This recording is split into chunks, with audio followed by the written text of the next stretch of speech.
He was the walk-off star last night. Shortstop Everett Cabrera with that bases-loaded hit that gave the Padres a dramatic 2-1 win in the ninth inning. Tuning up as we're getting set to go in the second game of this four-game series. The Cincinnati Reds at Petco Park against the San Diego Padres. And good evening, everyone, along with Hall of Famer Tony Gwynn, Dick Enberg. What a dramatic, emotional game that was last night. You like a pitcher's battle, you like a comeback win, you like a walk-off victory. We had it all. Yeah, and the best part to me was the emotion, these guys. Because that was a game early, you weren't sure, especially, here's a play. Maven clearly meets out a ground ball to second base. They call him out. He's upset. Buddy Black comes out. He's upset. He gets tossed. And they just hung in there. And Forsythe hits the home run. It gets them even. And they just feel like, hey, we're going to find a way to win this game. And Houston Street with a great pickoff move here to get Brandon Phillips. And then the ninth inning, one of the young rookies, Grandal, who had 4 home runs in a handful of games, he gets that double. Yeah, and then Cameron Maven, who had the one hit taken away from him and gets the bunt down. And then Everett Cabrera does what you should do in that situation. He got a sinker up, and he drives in the winning run.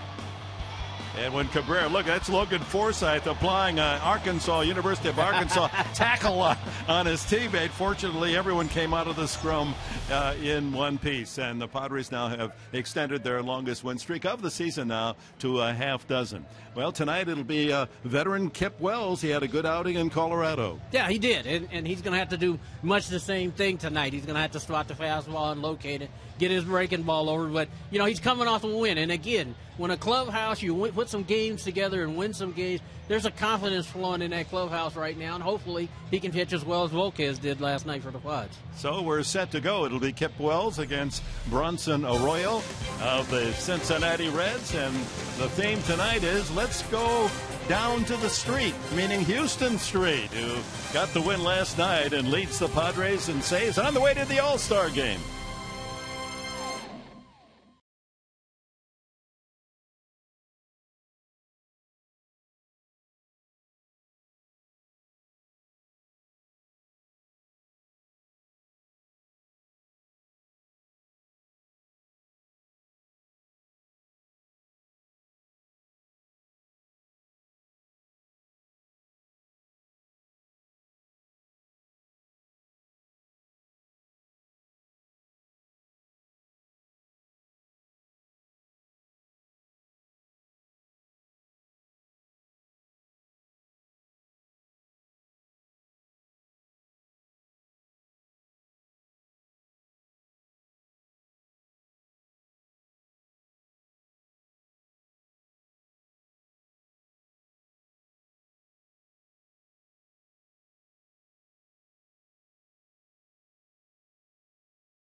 Brings an array of emotions, frustration, disbelief, And oh my, absolute joy. The Padres and their fans are all smiles of late. 6 straight wins. We ride the wave of emotions again. The Reds, the Padres, coming up on Fox Sports San Diego. And welcome to beautiful Petco Park. A sunny late evening as the Padres take the field. Your point of view from out in the park at the park where they had the usual Friday night. And the Padres and their fans hope to celebrate at the expense of veteran manager Dusty Baker. Another party, a victory party this evening. Trying to shake up the lineup. They've scored only 1 run in each of their last 3 games, the Reds. So it'll be Cozart leading off with Stubbs, Votto, Brandon Phillips in the cleanup spot, Jay Bruce, their leading home run hitter. Ryan Ludwig, the former Padre, will be in left field. Todd Frazier at third. Ryan Hannigan behind the plate, and Bronson Arroyo, pretty good hitter, batting 9th. Kip Wells, like his pitching opponent, Arroyo, 35 years of age, native of Houston, attended Baylor University, trying to repeat his 7 innings of shutout ball at Colorado, as last Sunday in that 2-0 win, his first 7 scoreless innings in 5 years. And Wells with an opportunity here with the decimation of the starting rotation for Bud Black, getting a chance to come back and hopefully here in Petco, his first start as a Padre, he can come up with that shutout magic. Defensively, behind Wells in the outfield, Quinton Venable and Kotze left to right. And on the infield, Headley and Cabrera, Amarista and Alonso on the right side. Grandal behind the plate. As you see, the Padres defense brought to you by Mazda. So Kotze getting a chance, the veteran. He'll get a start about once every 10 days and having good success career-wise against Bronson Arroyo. Bud Black getting that extra left-handed bat in the lineup, and Cameron Maben getting a chance to observe, at least at the start. Baker, the 20th winningest manager of all time. Of course, serving as a skipper in San Francisco. As you look at the umpires tonight, also with the Cubs, Brian Knight, who made the call at first base last night, calling balls and strikes tonight. Winters, Wegner, and Bell on the bases, and Knight says play ball. And Cozart takes a strike, 88 on the first fastball from Kip Wells. Cozart with 8 home runs, as you see. The first 7 batters in this lineup tonight, each man has hit at least 8 home runs. Topped out by the 17, Jay Bruce. The Reds do it in different ways. They're capable of hitting the ball out of the ballpark, but the first 2 guys in this lineup, Cozart and Stubbs, both can run, steal some bases. Each of those hitters, Cozart and Stubbs, with 8 home runs. Padres have only 1 hitter with that total, and that's their leader, Chase Headley. Stubbs, one of the fastest in the entire major leagues. 2 balls and a strike. Oops, 3-1. That one getting away from Robert Kip Wells. Fastball. See the run on it in the Cozart. And we'll get out of the way. Beautiful evening this Friday night in San Diego.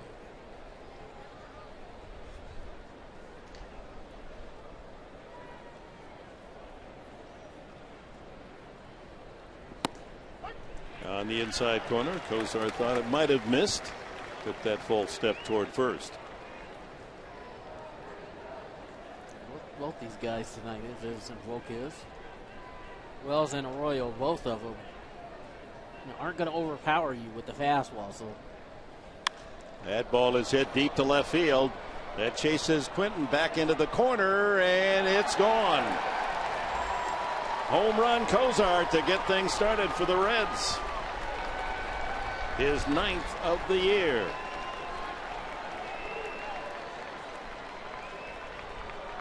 Pulled it to the short portion of Petco Park, just near the 336 sign. As I was going to say, you have to locate your fastball. That's the one that's elevated. Cozart puts a nice swing on that ball and hits it right down the line, the shortest part of the ballpark for a home run. The Reds, as we mentioned earlier, in a bit of a team batting slump on this road trip. Scoring only 1 run in the last 2 at Los Angeles and 1 last night. And on the entire trip, 8 games, hitting as a team 170. Only 16 hits, but they start with a home run tonight. Swing and a miss by Stubbs.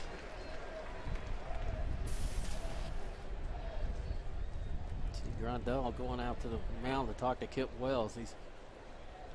He's asking for the ball in one spot, and Kip Wells is elevating the ball. And Grandal realized he's got to get that ball down in the zone, otherwise, he's not going to overpower you. So, but isn't that a good sign? Here's a rookie catcher. He's not going to just squat back there. He's going to go out and talk to a 35-year-old veteran. Come on now. That's exactly right. And that's one of the jobs of a catcher that nobody really talks about is that you got to sometimes be tough on those guys in the rotation, in the bullpen. Sometimes you're going to have to say something that they don't want to hear. And when you're not locating and you're elevating the ball in the big leagues, it usually gets hit pretty hard. So he needs to let Kip Wells know right now, hey, you got to get the ball down. 1 ball, 2 strikes to Stubbs.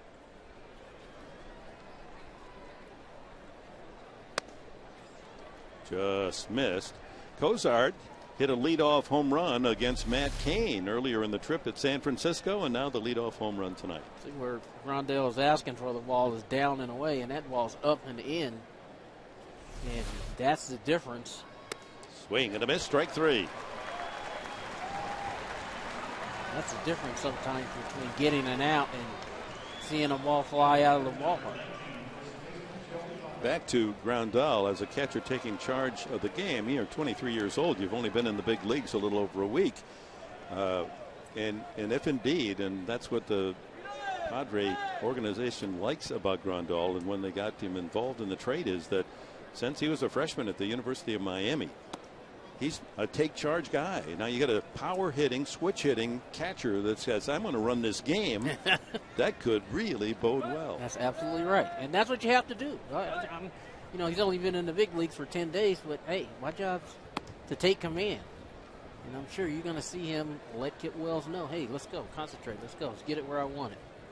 He called his own pitches as a freshman at the University of Miami. And has been admired for all of his many talents, including his toughness. So Joey Votto, who walks more than anyone in the National League, 60 times, 12 intentional, 3-0 the count. Padres were able to hang a collar on him. That's a rarity. 0 for 4 last night, and there's a strike. Yeah, with Joey Votto, that's not going to happen very often. I mean, last night is one of those nights where he really didn't hit the ball hard. Volquez got him to ground out 3 times, and then he did hit a pretty good drive to center field his final time against Brad Brock. Off the head of the bat, he cues it to third, and an easy out. Well, let's check on our Lexus keys to the game tonight, Tony. Nope. Hounding, not in the pinch. As much fun as it's been to watch these guys pinch hit home runs. Tonight, let's see if the Padres can put some runs on the board against Bronson Arroyo. Let the starters get out there and put something together. And the second one, win with wisdom, as I was talking about with Kip Wells and Bronson Arroyo. Both of these guys, 35 years old, not overpowering. See whose experience is going to allow them to get some guys out tonight. We've already seen Kip Wells make a mistake up in the zone, and so both guys are going to have to locate their pitches in order to be successful tonight. And Bronson Arroyo, he'll throw some long ones too. He's allowed 15 home runs this year. Brandon Phillips hitting .283. Couple of hits last night, 2 singles and a walk.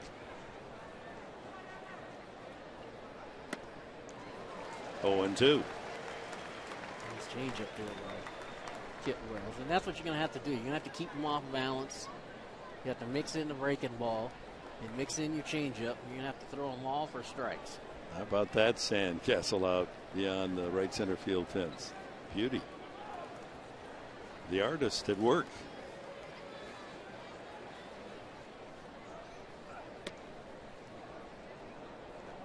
Here, Kip Wells grunting as he delivered that ball.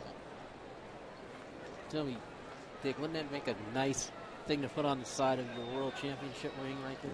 Oh. Padres on the front. A little Marine action on the side. I like your thinking. Ground ball pulled to Headley on a couple of hops.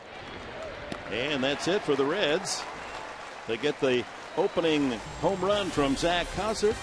And hopefully it'll just be a Sandy lead tonight.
And by Petco, where the healthy pets go. Votre Sante, wine and food night, party night. Party at the park every Friday here at Petco. Fans enjoying the pregame action. And hopefully they can toast a win later tonight. 1-0 Cincinnati. Alexi Amarista elevated it into the leadoff spot. One of the reasons you just look at his size and you say, well, it looks like a leadoff hitter, is that he doesn't walk very much. He likes to hack. You want that leadoff man to get on there, hits and walks. Yeah. And the thing about Amarista is, the thing I like is this swing's been pretty consistent since he's come to the Padres. And high pop-up. Back of short, called off, and Ludwig, the left fielder, comes in to make the catch. And a look at Bud Black's lineup, brought to you by your San Diego County Toyota dealers. Amarista, then Kotsay, the veteran. Chase Headley at third, Carlos Quinton in the cleanup spot. Yasmani Grandal. Yonder Alonso hit sixth. Then Will Venable and Everett Cabrera. Kip Wells, the pitcher, as Black with 7 left-handed hitters in the lineup against Arroyo. Talking about Amarista's swing, that's the one pitch that he's going to have to lay off because he's not very big, and his strike zone is a whole lot smaller than a lot of these guys in the lineup. And he just got to make sure that they get that ball a little bit lower in the strike zone. And with that swing, I think he's going to be a pretty good hitter. And like so many left-handed hitters, the low ball seems to be their pleasure. Were you a better low ball or high ball? I think I was a better high ball hitter, but I think you got to know how high you can go. He went around 1-1. So as you grew as a baseball star and got to know your own strike zone, part of the whole maturity as a hitter. Yeah. Yeah. Did you have any? How did you draw the line where the pitch would be high and you stay off it. I didn't draw the line. I let the umpire draw the line. You know, yeah, I was different in a lot of ways in that I could go up the ladder and handle a ball that was out of the strike zone. But, you know, when you're facing a guy like Bronson Arroyo, for instance, you really got to be selective because he comes at you different angles. He throws the sidearm breaking ball like he did with Amarista. He likes to throw that fastball up in the zone. And, you know, when you're facing a guy like him, you got to be a little bit more disciplined and a little bit more patient as far as making sure that whatever he throws you is in the zone that you can handle. 2 balls, 2 strikes to Katse. High fly, left field. Ludwig another chance. And Ryan Ludwig takes care of the first 2 putouts here in the Padre first inning. Here's the defense. Ludwig in left, Stubbs in center, and Bruce the right fielder. Todd Frazier. Zach Cozart with a home run. Brandon Phillips and Votto on the right side with Ryan Hannigan behind the plate for Bronson Arroyo. Arroyo's been the Iron Man for the Cincinnati Red staff. He gives them innings. In fact, he has since 2006 started 217 games, more than any pitcher in the National League. From Brooksville, Florida. He's got 8 no decisions this year. Headley takes that slow breaking ball for a strike, a slider. Headley hitting .272. Matt Latos, solid job last night. 7 innings, no runs, but did not get the win. In fact, it's a starting staff of no decisions. Arroyo, 8 no decisions. Mike Leake, 7. Latos, 8 no decisions. That's a 23 bullpen getting all the wins and losses for Cincinnati. And how about that, Tony? Here we are. We're past the midpoint of the season, and Dusty Baker has had to use only 5 starters. I know. We were talking about that in the open. And that doesn't happen very often in the big leagues because you don't want to say it's going to happen, but they kind of count on the fact that, you know, somebody's probably going to get hurt. You need to have that extra guy or extra 2 or 3 guys, you know, in minor leagues in case that happens. But thus far, been pretty good for Dusty. Outside and first time up, full count on Chase Headley. Well, they've used only 5 starters. The Padres, because of all the injuries, 13 different men have started in the San Diego uniform. Struck him out. Got him with a slider. A 1-2-3 first inning for Bronson Arroyo. And it's the Reds in front early, 1-0.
When deals work out for both sides. I've been involved with a few of those, and there are no regrets, and we're always hard on ourselves in these jobs, but You know, Matt Latos is really rolling for them. He's pitching well. But the guys we got back, we're very pleased. You know, obviously Volquez has stepped in, done a nice job. And then with Grandal, Alonso, Boxberger, guys who have, you know, we have hopefully 6 years or more with those guys. So I really do think both teams got what they wanted out of that deal.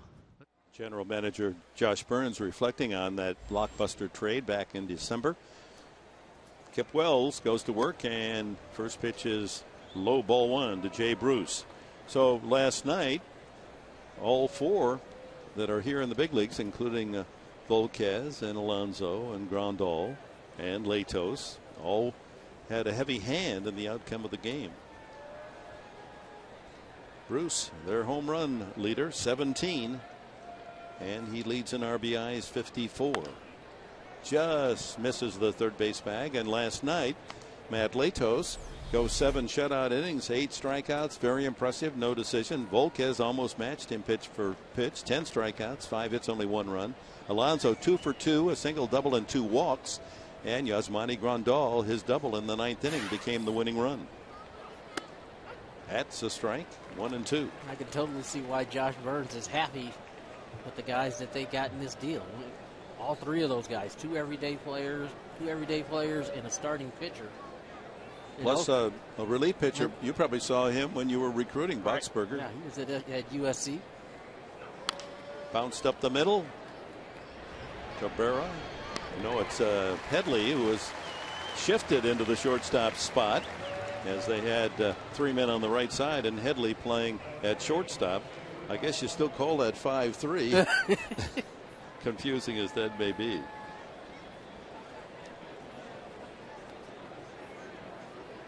So Headley's handled the last 3 ground ball outs.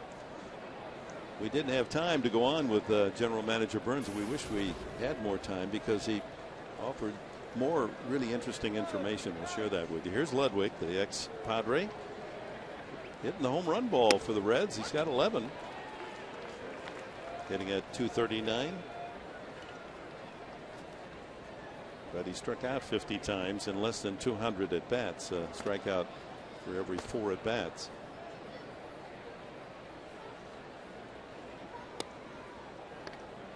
One and one. Wells, that's where you want to live. You want to live down by the knees. Ludwig likes that pitch between the letters and the belt, doesn't he? Yes. I think a lot of these guys on the Reds teams like that pitch between the knees and the belt. Cues that one foul, 1 and 2. Just to continue on with Burns, his philosophy is if the Padres are going to be not just good but great, it's got to come from the starting rotation. You got to have pitchers that when visitors come to Petco, they say, boy, I hope we can get a run. Yeah. You know, shut down staff. And in youth, he thinks he has that potential. Ground ball sharply to Headley on one hop. What a stop. And he throws. No, he doesn't. As he said himself, had trouble getting the ball in a proper grip. And Ludwig still can run. Beats the throw. Yeah, Headley made an outstanding stop of this ball. This is a bullet. And he comes up with it, and he double clutches right there, and that's enough for Ludwig to beat out the play. Boy, to hit the ball that hard and still beat it out says something about the old legs of Ludwig. You see, the umpire hears that foot hitting the bag before the ball hits the glove. So Ludwig credited with an infield hit, and that brings up Todd Frazier. So Burns pointed out, think of the players that potentially could be in the rotation if everyone was healthy. I mean, you start with Stauffer and Mosley, the veterans, but then the youngsters, Cashner, Bass, Casey Kelly, Rob Erlin, Joe Whelan, plus Clayton Richard and Volquez. I mean, there's the potential of being an outstanding staff. Just keep them healthy. Looper to right, and Ludwig may be out too far. No, he gets back as Ludwig was going to wait to see if Kotze was going to catch that ball, and stares out at Kotze as if to say, you're acting like you weren't going to catch that. Frazier gets jammed with this ball, and Kotze's got a long run in order to make this, and he tries to throw it off one leg, and Ludwig gets back to first. So 2 away. And Ryan Hannigan, the catcher, steps up.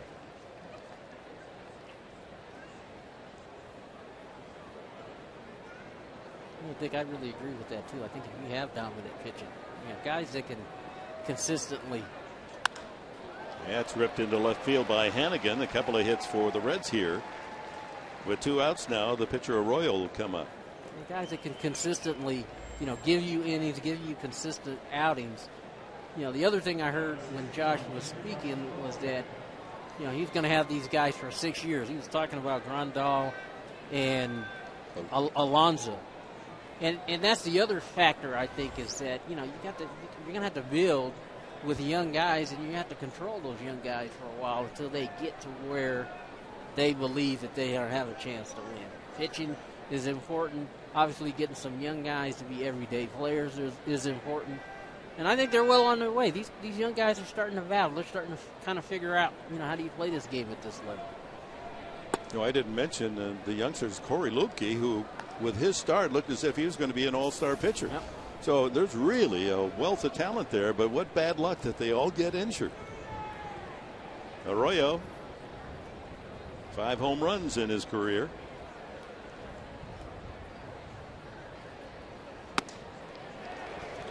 Tied up, fastball inside.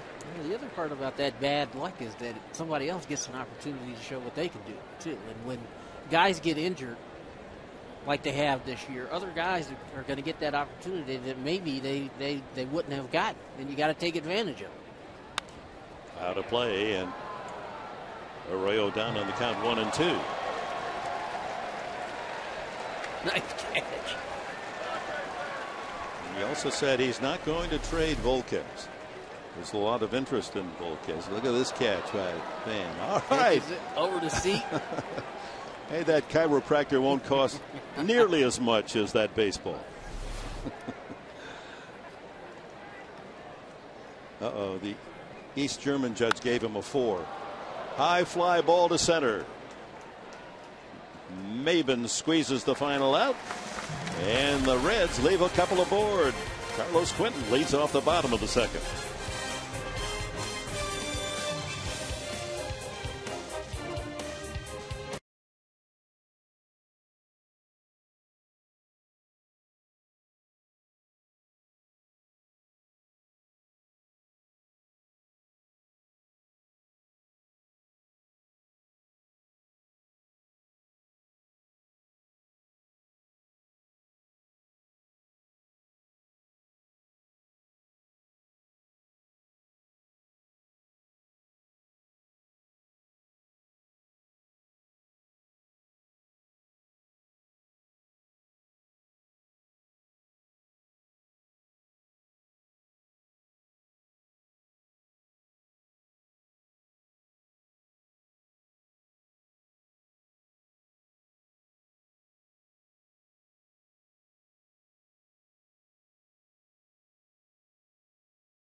Cameron Maben, a chopper, dives to first. Replay showed that he beat the tag, but he was called out by first base umpire Brian Knight. And Bud Black out to argue and got the heave hole from Knight. And our Geico quote comes from Yasmani Grandal. I think the call at first, and Buddy getting ejected had a lot to do with that win. It started the fire. Well, it did in the fans too. Padres then rallied in the 8th on the pinch homer by Logan Forsythe and won it in the 9th on Grandal's double, and eventually the bases loaded hit that won it from Everett Cabrera. The thing I liked about that play, even though he was called out, the reaction from the team on the bench, because they're sitting there and they see that call, and I mean to a man, they all threw their hands up in the air. I'm sure had some choice words too. Buddy did. Exactly, but I think that really got them going. High fly ball to right, and Quentin, his high fly is taken care of by the center fielder. Check out the bench's reaction. All of them throwing their hands in the air, slamming the pad. See Chase Headley up there. Now another issue. Do you tell your players, the Aztecs, to run through the bag? You encourage them to dive to first? I encourage them to run through the bag because most umpires are listening for the sound. They're listening for the sound of the ball hitting the glove and the foot touching the bag. And when you change that by going head first, no sound. Sometimes that kind of throws them off. And as we saw in the video, there's no question he was safe. And I think he would have beat that out if he'd have ran through it, too. Arroyo with a variety of angles, speeds, and pitches. That's why he's still around at 35. Grandal, ball in the strike. Off speed, 72-mile-an-hour slider. Southland Technology presents Fox Track, and it's 2-2. Right on the black. 68-mile-per-hour curveball.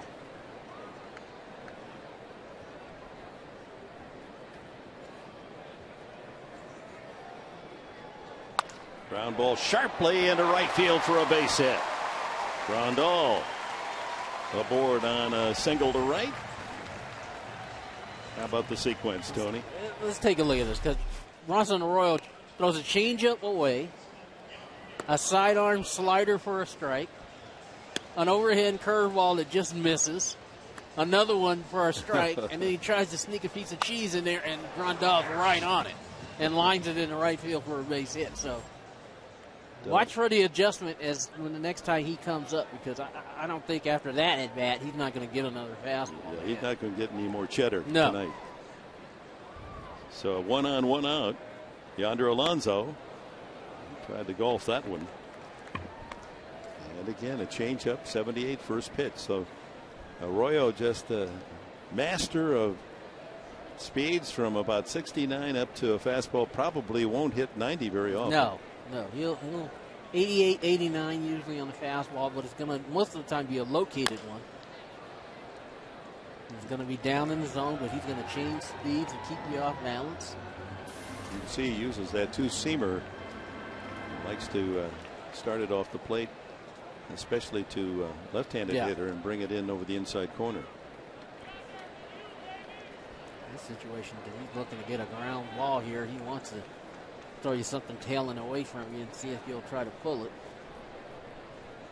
And he hits it to the left side. Cozart goes to the bag himself and then runs right into Phillips. So safe at first is Alonso. That should have been a double play. Made to order. Cozart hesitated. Phillips wasn't quite to the bag in time. Then Cozart said, well, I'll do it myself. And by that time, Phillips arrived and knocked him off. Yep. Phillips was trying to time the toss to first and finally decided, hey, let me get out of the way. And Cozart has the sliding runner coming into him and is not able to get the throw out to first. But you're right, Dick. That's a tailor-made double play ball right there. So with 2 outs, Alonso safe at first. Will Venable, the batter. 3 for 6 lifetime against Arroyo. Starts him with a fastball, tails outside.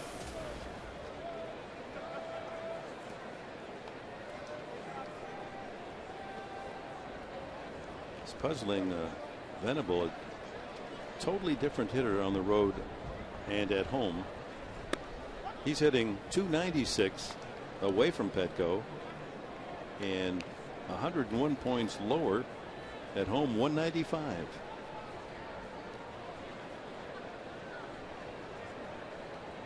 A ball and a strike.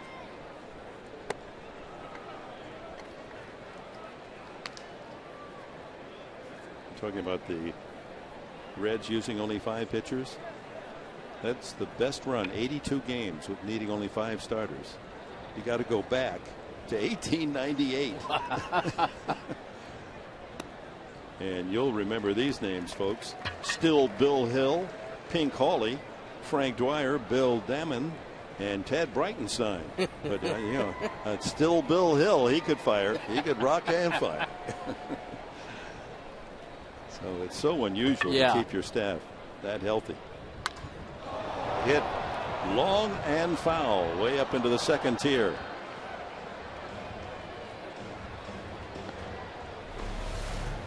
Sidearm slider lead, I think. Just cut inside. He was on it, but pulls it foul, and that man is just laughing. He's not hurt. He must have. I don't think he expected to see a baseball. Right back to the mound. A one hopper and a Roy over to first, and the inning's over. No runs, a hit.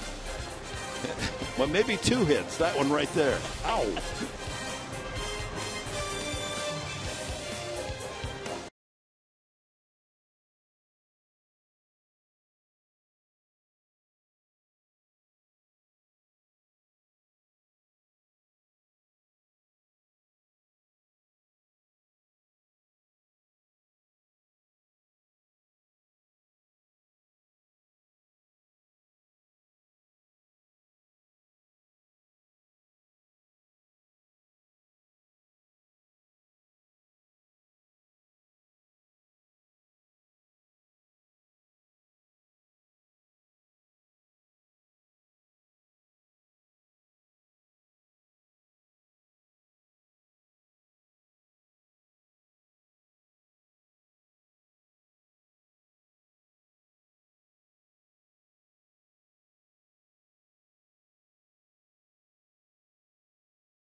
Tomorrow, because he's going to have a baseball bruise on his chest. Look what happened. He's not paying attention. Ball comes in. Oh, Houston, we have a problem. I bet you can see Rawlings in the stitches. He's in good spirits, however, and he has the souvenir. He really earned that one. Said we were reading his lips in between innings. I wasn't watching. Yeah. All right, top of the third, 1-0 Reds, top of the order. Zach Kozar who homered into the Western Metal Supply building his first time up. So twice on this road trip, he's opened the game with a home run. First one against Matt Cain, and now against Kip Wells. They like this young player. 26, college at Ole Miss. Rookie.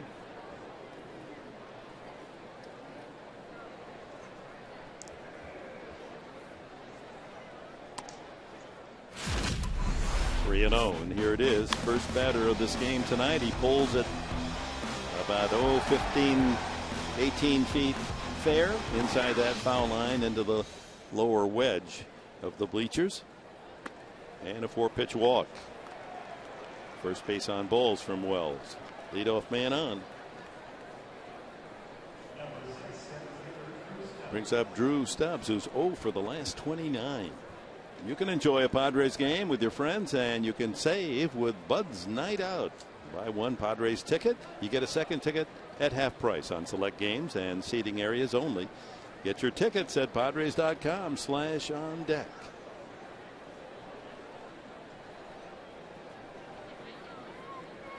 Stubbs struck out his first time and takes a breaking ball for a strike. Curveball.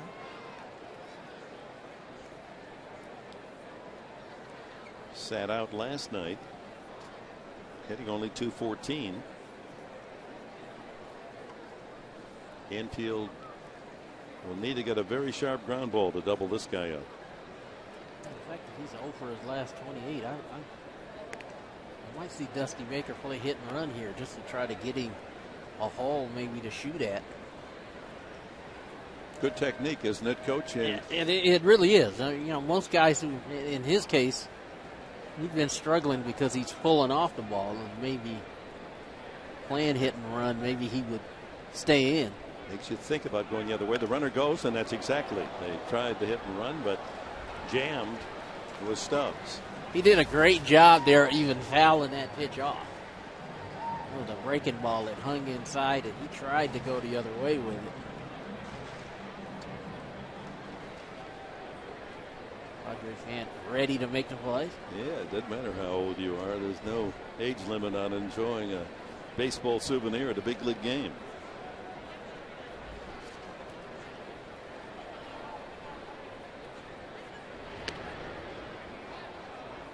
Cozart with a good lead.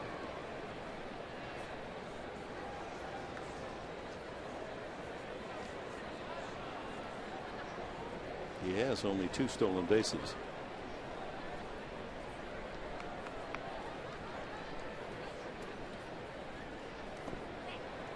Throw to first base, and they get him. Slap tag by Alonso.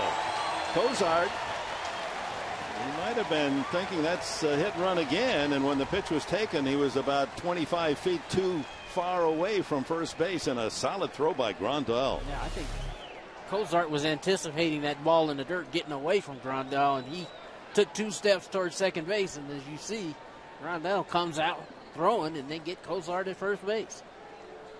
Watch the block right there. That's a great block. Comes up with the ball, makes a strong throw to first, and they get the out.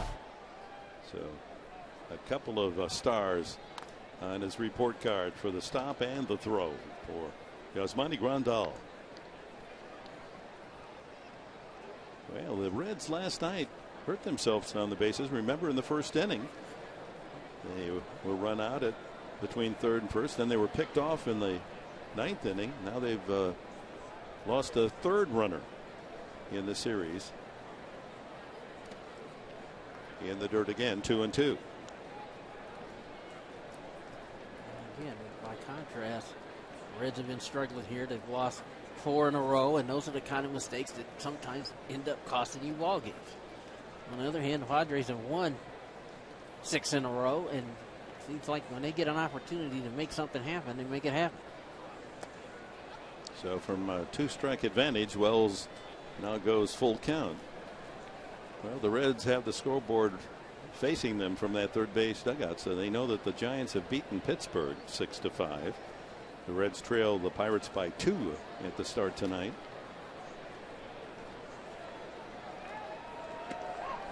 On the outside corner, a curveball, and Stubbs is called out. He struck out twice. That's a good breaking ball by Kit Wells, and he Stubbs with that front side flying open. Watch, see his front side fly open. There really wasn't much he was going to be able to do with that. So he's now 0 for 29. Make that 0 for 30 with 2 strikeouts tonight.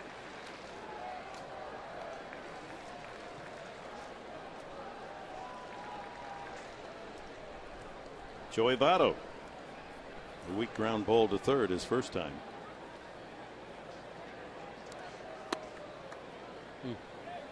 Just missed. There's Joey Votto's spray chart. And you see he moves the ball around. 36 balls to left field, 39 to center, and 21 to right. And he's really not a full hitter, but you make a mistake in the middle of the plate, he can pull it, but I think most of the time Joey Votto goes up to the plate and he's thinking center of the diamond.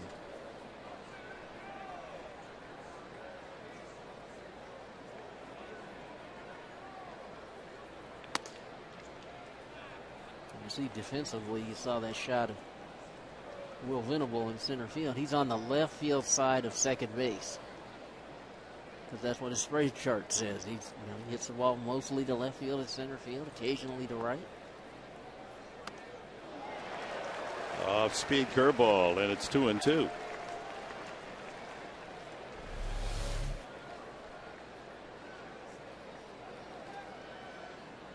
Get that curveball grip.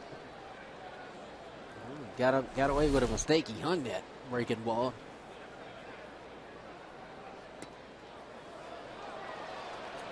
That just missed, and Votto walks for the 61st time this year. Layla Rahimi, what do you have for us? Well, Dick, this is Kip Wells' third start of the season, and his last start came at Coors Field, where he pitched 7 innings of shutout baseball. Not an easy thing to do, especially with the second start with the Padres, but he said that he worked with Darren Balsley, the pitching coach, and made an adjustment in between his 2 starts, between the Houston start and the Colorado start, and you saw the result. So now we're going to see, hopefully, another result here at Petco in his first start at home this year. Gave up that leadoff homer to Cozart. It's 1-0 Reds. And Brandon Phillips fouls the first pitch. A lot of breaking pitches from Kip Wells so far. The thing that's gotten much better since the first inning is he's really doing a pretty good job of keeping the ball down, whether it's a fastball or his breaking ball. He did hang a breaking ball to Joey Votto that he swung through, but doing a ball down in the strike zone. Phillips grounded to third his first at bat.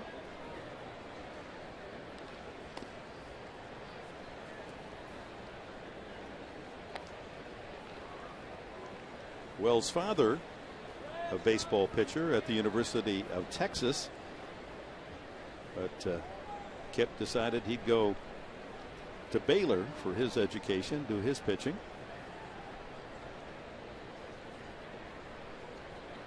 High in the air, right side. Amarista. Oh, that thing hung up there forever, didn't it? Middle of the third, 1-0 Reds.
Fans, as you enjoy a cold one, to look forward to Miller Time later. Tonight's game brought to you by Miller Lite. Padres trail 1-0. Last of the third. It'll be Cabrera, the pitcher Wells, and Amarista against Bronson Arroyo.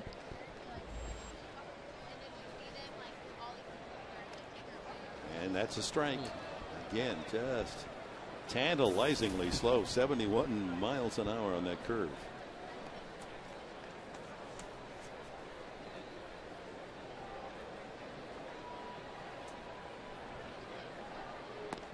Another off speed. So you talked about patience, Tony Gwynn, as a hitter. guy like Arroyo, he really tests that patience. Yeah, that he really does, and it forces you. That ball's going to stay fair, and Votto right at the bag gets the out.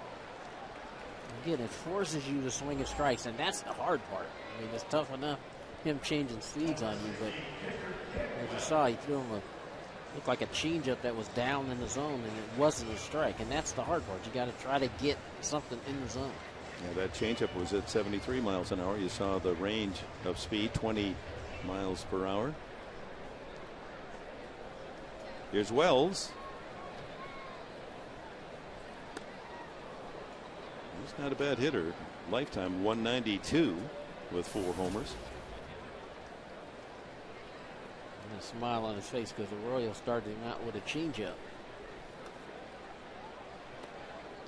And then a breaking ball. Well, Mike Sweeney joins us down by the Padre dugout. And what was your approach when you knew you were going to face a guy like Arroyo and all those slow curve balls? Yeah, Dick, being a left-handed hitter, I always tried to shift the field.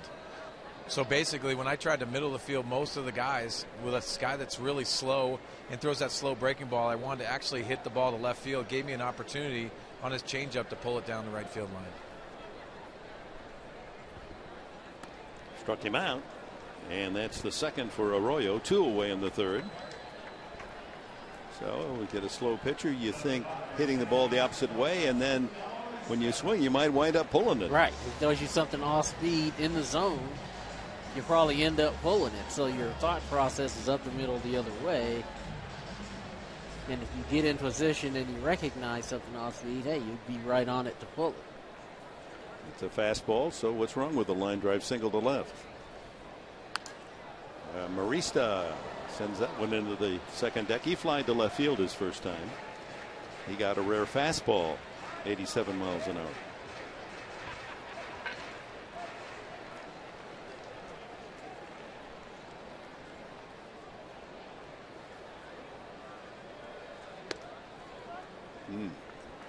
Good looking changeup. Yeah. See, for me, I would like that pitch better than I like that big overhand breaking ball. He's thrown that a couple of times tonight.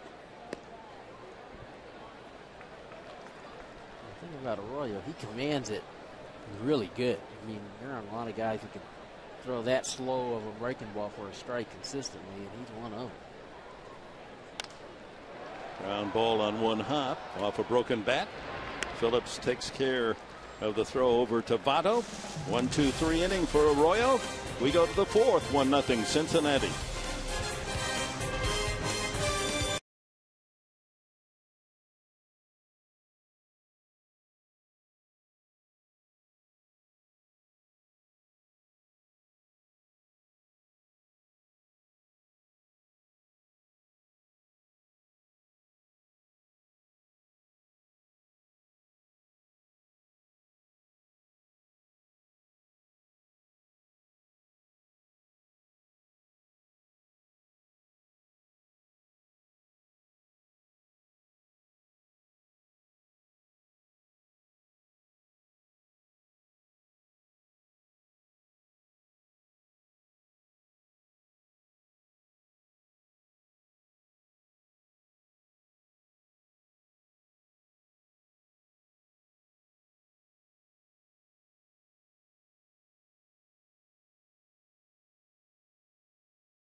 Top of the 4th inning, and here's our AT&T trivia question. The Padres have hit a pinch home run in 3 consecutive games. So what is the major league record for consecutive games hitting at least one pinch hit home run? The all-time record. How many games in a row? Top of the 4th, Jay Bruce, the hitter.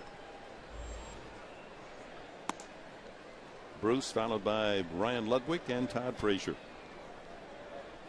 Bruce grounded to Headley his first time up. Shift is on. Headley not quite so far off the third base bag. But shortstop Cabrera is about 10 feet on the second base side. Last time up, Headley was playing basically at shortstop. In the first hit, Bruce showed bunt. So now, this time around, Headley's going to split the difference and give him a shot at trying to hit a ball that way. Amarista out there in shallow right field. Alonso deep at first.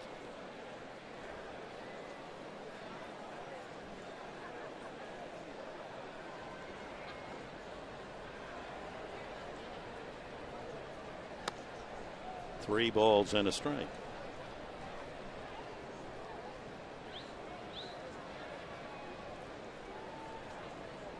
He's a run producer. 54 RBIs on his way to his second All-Star game. Jay Bruce rips that foul.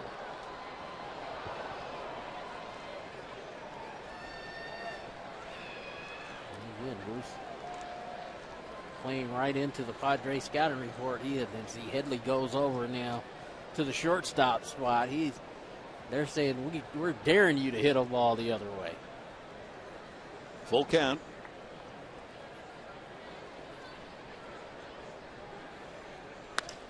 He does go the other way, but that'll slice foul into the crowd. You see his power. He barely pecked at that one, and it went deep down that left field corner. A lot of left-hand hitters in the National League.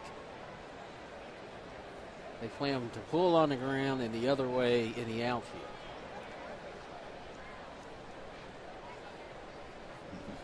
Fan offering Josh Burns advice on a trade. Back toward us and out of play.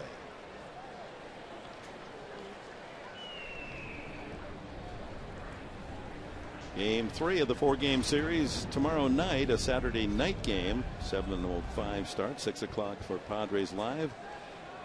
Clayton Richard goes for his 7th win against Homer Bailey of the Reds. Pulled foul. That's our Gold Glove winner, that ball girl down that right field line. Lisa, as I remember. She's good.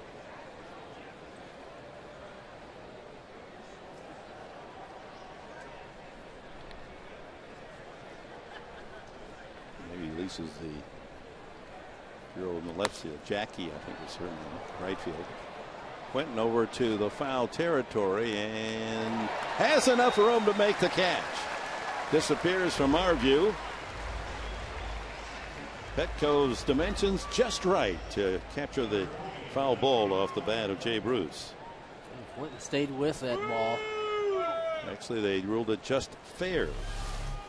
Came back right at the end. You still suck. Yeah, it did come back into fair territory. It was a break for the Padres. Ludwig crushed one, a one-hopper right at the feet of Headley, who stabbed it, made a good play, but then couldn't quite get himself ready to throw across. By the time he double pumped, Ludwig had beaten it out for an infield hit. So, Mark, as you study the 35-year-old veteran Kip Wells, what do you see? Yeah, I like what he's doing. He's mixing speeds, also trying to get ahead in the count. But he looks like he's trying to mix that slider in as well. Throwing some changeups tonight, too. Lots of foul balls. Had his 3-year-old son out, almost 4. the ballpark the other day. He's got children 5, 3, and 9 months. It's busy at the Wells household. 7 foul balls just this inning. 2 strikes, the count on Ludwig.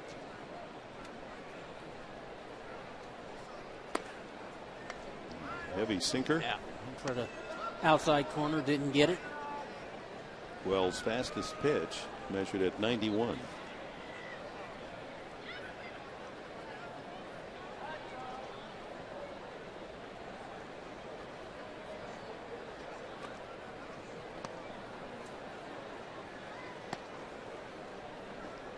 He's doing a really good job again. Like I said before, keeping that ball down. Grandal is asking for that ball down and giving him a target down in the zone. Kip Wells is trying real hard to keep that. See Grandal get down on one knee right here. That's strike 3. Actually, a ball that was very hittable. And he made a mistake and got it up. Ludwig couldn't pull the trigger on it. 3rd strikeout for Wells. Time for the Sequan Casino Daycation highlight of the game, and there it is, the strikeout number 3 for Kip Wells. That is his middle name, Kip. Father also a Robert, first name. Todd Frazier flied to right his first at bat.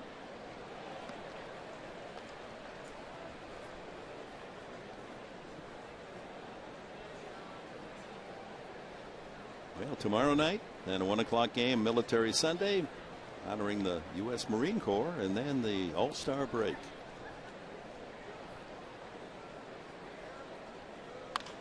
Line drive, base hit. Dumps that into left field. Quinton gets it in. Frazier with an aggressive turn and holds there at first base. That is the 4th hit for Cincinnati. And again, location. That he got that ball up. On the breaking ball the pitch before that was down. This one he gets up in the zone, see where Grandal is asking for it, and that ball's up in the zone, and Frazier is right on it, lines it into left field. I was thinking about some of the things you said last night and sharing your knowledge with our audience. One hop and Frazier does not go. That the game, the rules of this game, once you understand how simple they are.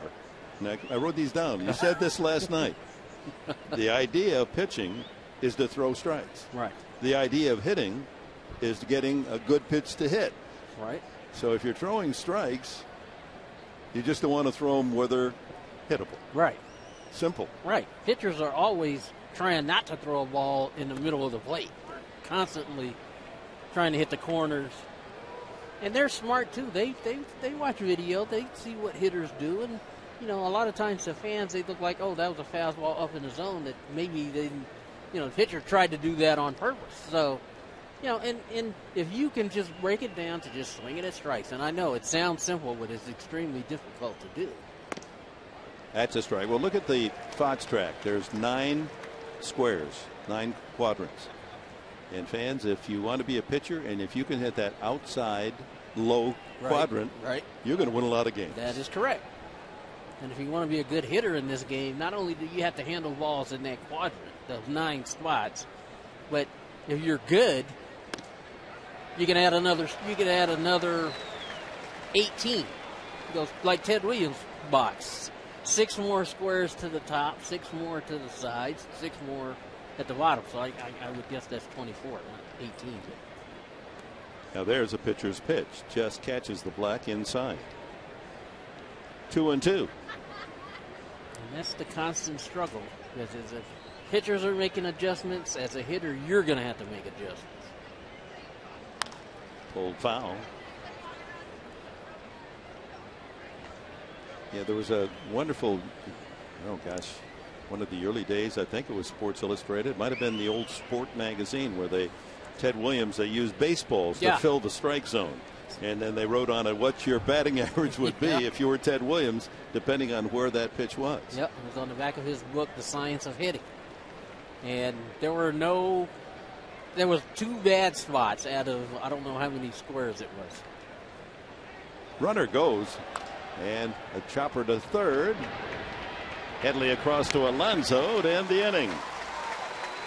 Hit in theory to be continued at Petco tonight.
Leading in the fourth inning, and if you missed it earlier, Will Venable hits a foul ball that goes pretty far. In fact, it goes all the way to section 221 in the second deck here at Petco Field, and I'm joined by the guy who didn't expect to see that one coming, Travis Decker. What were you doing when that ball landed on your shoulder?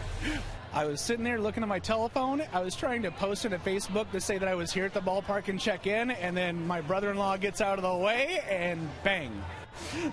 So Facebook, texting while watching baseball. This is not a good thing to do at the park, ladies and gentlemen. Be aware. Don't text at the park. But you were a good sport about it. You had a drink on your shoulder earlier. We saw an ice pack. You seem to be doing okay. How are you feeling? I'm getting by. It's going to be sore later once the welt comes up, but I'm going to make it through the night, I promise. So you put some dirt on it. You get back out there. Did you end up checking in? I'll have to check it. I think we can vouch for your whereabouts here at Petco Park. Yes, I already got telephone calls and text messages from all my friends, and they saw it happen, and it's good. Well, Travis, thanks for joining us, and appreciate being a good sport about it. Thank you. Have a nice night. Guys, back to you. All right. You're a good fan, Travis, and you can laugh it off now, but he's fortunate. Yeah. That ball's another foot up, and he gets it right in the noggin. One out as Kotze fouled out to third. Here's Headley. He struck out swinging back in the first inning. 1-0 Cincinnati. Both Headley and Amarista trying to keep a hitting streak going. 10 for Headley. Amarista has hit safely in 9 in a row. Carlos Quinton on deck, and he's in a different streak. He's 0 for the last 15 in the 6-game winning streak. Quinton does not have a single hit, so when he comes out of this, then it's really going to be a tough lineup.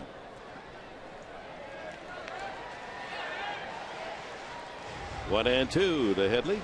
His average up over 270.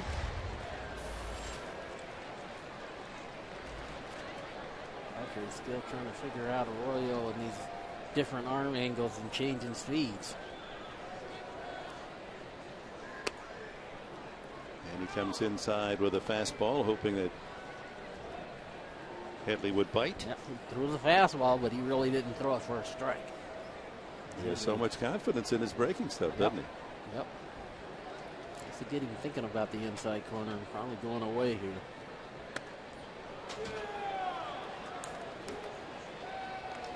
So he strikes him out again. Fastball in to set it up, fastball tailing away. And we've seen a whole bunch of breaking balls, a whole bunch of off-speed stuff. That 88 mile per hour fastball sometimes look like 92, 93. He's had in his really outstanding career, winning 115 games. Times he's been a little wild, but he hadn't walked a man tonight. And he gets Quinton to go around on a breaking ball. 73-mile-an-hour slider. You touched on it earlier, Dick. He's an innings eater. Not going to overpower you, but is real smart. Throws all his pitches for strikes. See right there, changed the arm angle. Went around. Quickly ahead of Quinton, 2 strikes. One of these guys, Tony, you can say, you know, when you're not going very well, like Carlos Quinton, and having a guy that really changes speed so much in different angles, very difficult. Absolutely. Throw him a sidearm breaking ball for a strike, and he comes back 0-2, drops down on him. There are Gwyn's everywhere. He does have an interesting, almost a straight, stiff leg kick. Yeah. It's different from most pitchers.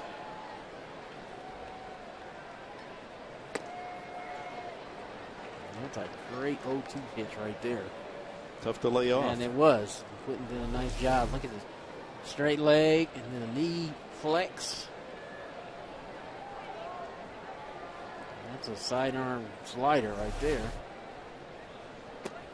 That's an overhand curveball right there. And again, he throws the slider from up top and 3/4. Same with the curveball with a straight change. Just a tough guy to kind of zero in on and pick a pitch to hit. Strike 3, and Quinton knew it. Fastball right down the middle. Couple of strikeouts. We go to the 5th, 1-0.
Baseball brought to you by Sequan Casino.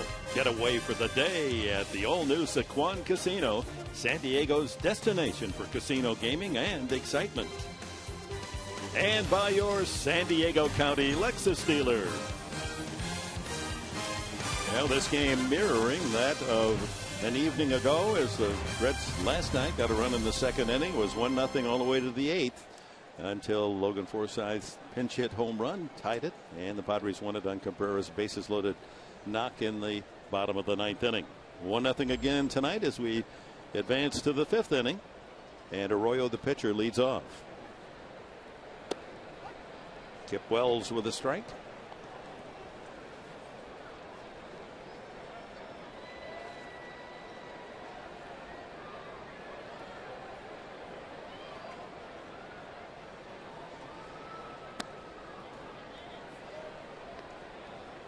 Talked earlier in the game about whose experience was going to allow them to pitch the better game. Well, Kip Wells might have thrown more pitches, but he really only made one mistake, and that was to Zach Cozart, the first hitter of the game. This is his 80th pitch, and it's in there. Slider goes 1-2 on his opposing pitcher. As you see the other major league scores go through. And Colorado a winner tonight. 5-1 at Washington. Into right center and shallow, and that's going to fall in front of Venable for a base hit. Arroyo with a bloop single leading off the 5th. That's 5 base hits for the Reds, 4 singles and the home run by Cozart, who steps into the batter's box. Fastball got in on him, broke his bat, but enough to get it out there to the outfield for a base hit. His 6th hit of the season. Strike to Cozart. His home run down the left field line to start the ball game. Walked in the 3rd and was picked off.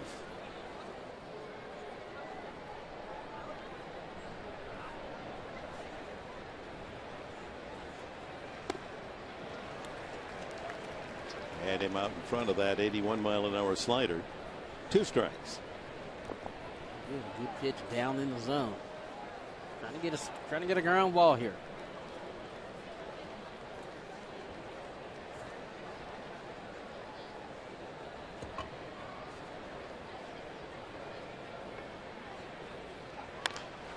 Pulled to short.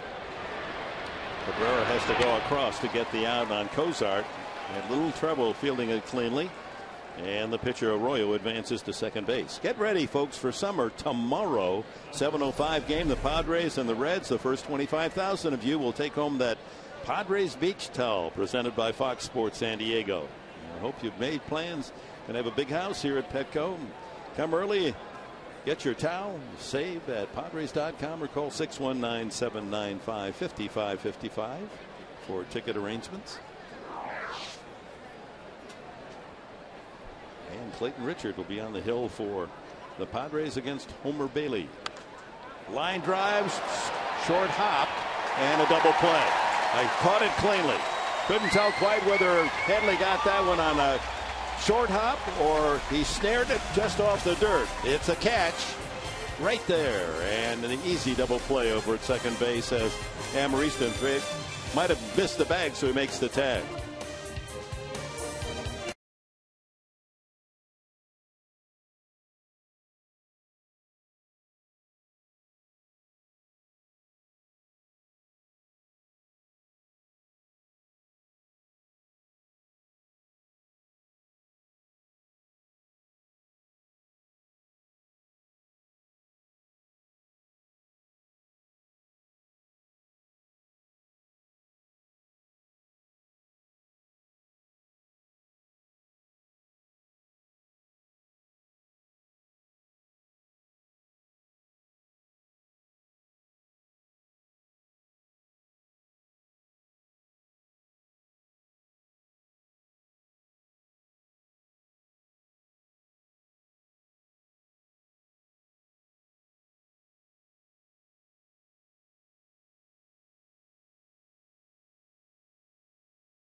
Reds lead at 1-0. One hitter so far for Arroyo. Let's go back to that play by Headley. Did he catch it cleanly? Oh, no. Ball hit the ground. Nice job of selling it, though. He came up. He looked right to second base. He didn't look to first. He looked to second.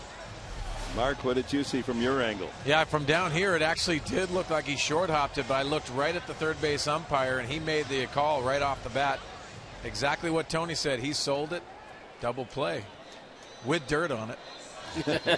Wally Bell making the call at third. So Padres get a double play with a man at second base. It had been ruled a ground ball. You might have still gotten Arroyo, but then unlikely that you could have turned the double play. Nevertheless, on we go. Last of the fifth. Yasmani Grandal has the only hit off Arroyo, a ground ball single to right. Arroyo, 35-year-old veteran from Florida, working on the one-hit shutout. Starts him with a curveball off speed.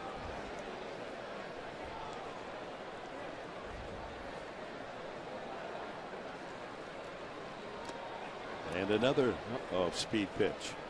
Well, he got the hit on the fastball. And I know Arroyo made a little mental note there. Hey, I tried to sneak a fastball in on him with 2 strikes, and he was right on it. So until he shows me he can handle this off-speed stuff. That's tantalizing there. Backdoor breaking ball. Boy, he gets good action on that curveball, doesn't he? And it breaks a lot. He doesn't throw it that hard for it to break that much. Strike 3 at the knees, says Brian Knight. Another strikeout. 5 now for Arroyo. Here's a pitch right pitch. Starts him out with a changeup.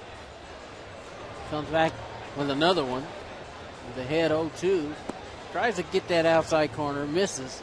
And that's a fastball right there. He comes back with a fastball down in the zone at the knees. Makes a good pitch with it. Locates it. Gets the out. Here's Yonder Alonso. Safe on a fielder's choice his first time.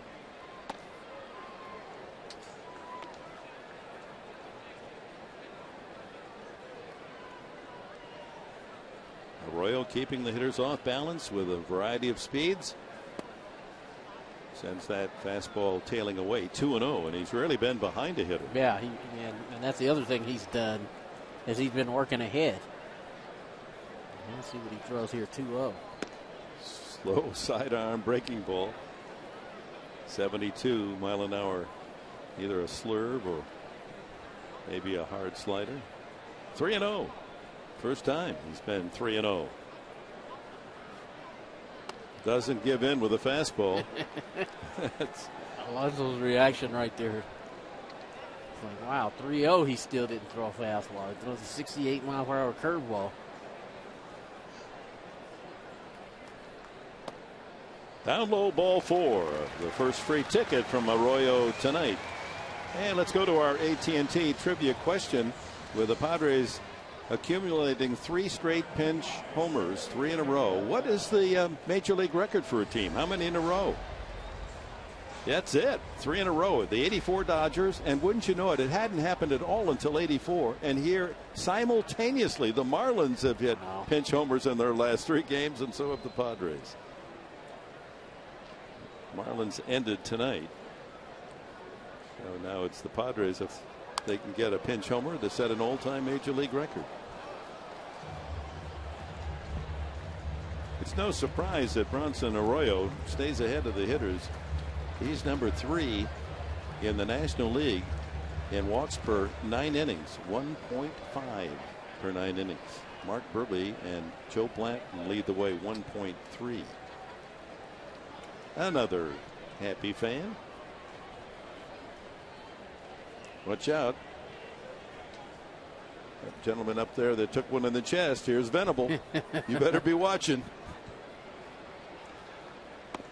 Late swing. Fastball at 88. Now he gets you looking for that off speed. See, the fastball is not straight. It's not a ball that you can really get a good beat on because it's running. The left-hand hitter is just running away from you.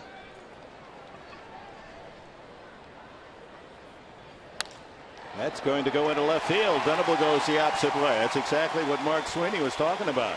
Although that was a fastball. And Venable goes to left field. The Padres have their second hit. And they have the tying run in scoring position as Everett Cabrera comes up.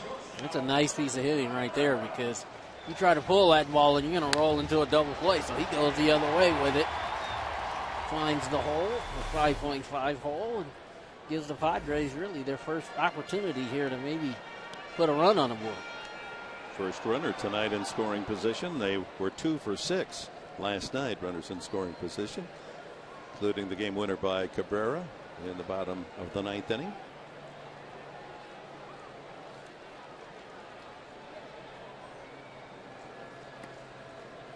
Tries to bring the curveball outside in. Ball 1. Cabrera rolled to the first baseman Votto right at the bag his first time. Pitcher Wells on deck. Bud Black in his ear.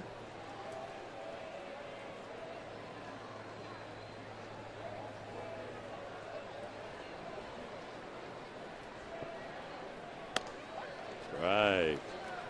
Frazier at third and Votto at first. Bag high, respecting Cabrera's ability to bunt for a hit.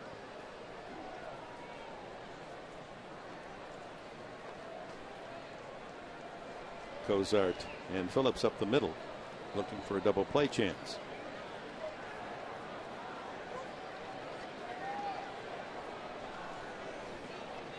Basically saying, hey, you're not going to be able to wait long enough to hit this wall the other way. Cozart's up the middle. Frazier's even with the bag and almost on the grass, so he's got a shot. Another ground ball to left field. He might have a shot to score a run here. And they're banking on he's not going to be able to hit a ball that way with the slow stuff Arroyo's been throwing. Pickoff move, and just back is Alonso as he skids on his belly. That was the fastest pitch that Arroyo's thrown. And that was an accurate throw, too. He spun right on the break. He gave him the open glove. That's a good pickoff throw by Arroyo. Very close. A ball, a strike to Cabrera. 1 out, 2 on.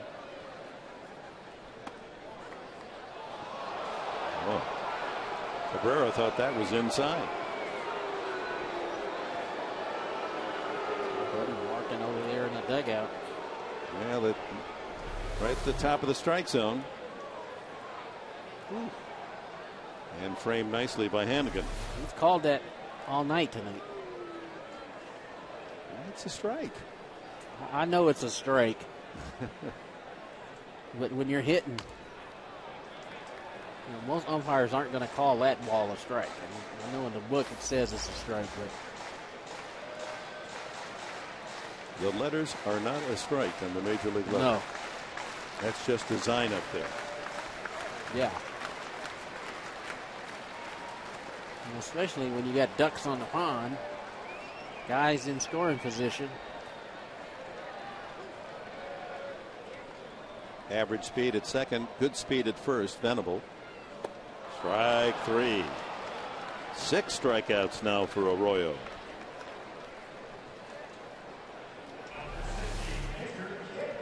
Drop down, a little backdoor breaking ball.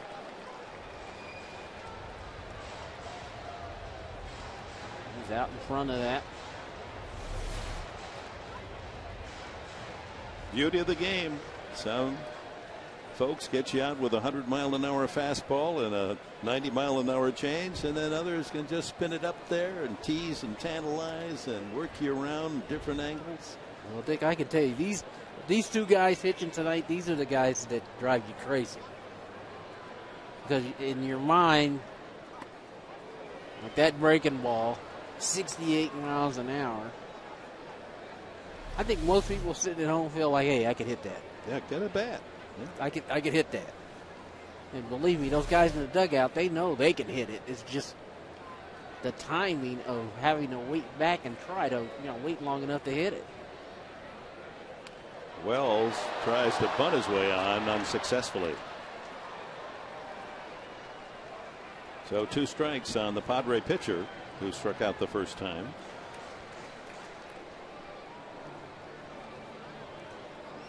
"13 runs driven in by the pitching staff, the best in the big leagues." I would say go ahead, Kip, take a shot.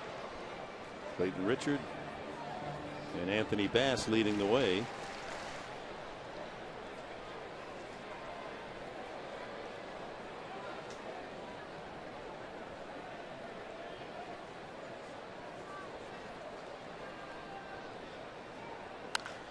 That ball hit high to center field. Got most of it, but got under it, and Stubbs makes the catch. And the inning's over. The Padres lead 2 into the 6th, 1-0.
Is as they start to come through the zone, this palm wants to go over. Okay, and when you get in that position, you're going to make a lot of outs to the full side. So what he decided to do was he was going to concentrate on backing the ball up a little bit and getting in a strong position so that he could open up left center field to the left field line. To me, that's why he's gone from being a 3-0, 310, 315 hitter to a 350 hitter, is because he's starting to use the other way, and not only use the other way, hit it with power too. And Joey Votto will lead off here in the top of the 6th inning. And Tony, that's a nice tip for young people, but how do you train yourself to keep that palm up until you get through the ball? You practice. You practice. The palm needs to be up towards the sky at contact. It's okay. And then once you make contact, then you can roll it over. Most kids, they get to this point right here where they're making contact and their palm wants to go over. They want to hook it. And that's what happens. You end up hooking the ball. But if you can learn to keep the palm up to the baseball and through the baseball, and then the follow through is after you've made contact. That's why you spent so much time on the tee, didn't you? Exactly. And that's I think when you watch most good hitters swing the bat at contact, that palm most of the time, with the majority of hitters, is going to be palm up. Votto grounded out and walked. So far, the Padres have held him hitless.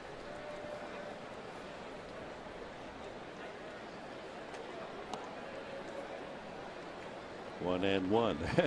The artist got it right, didn't he? He did. Palms up.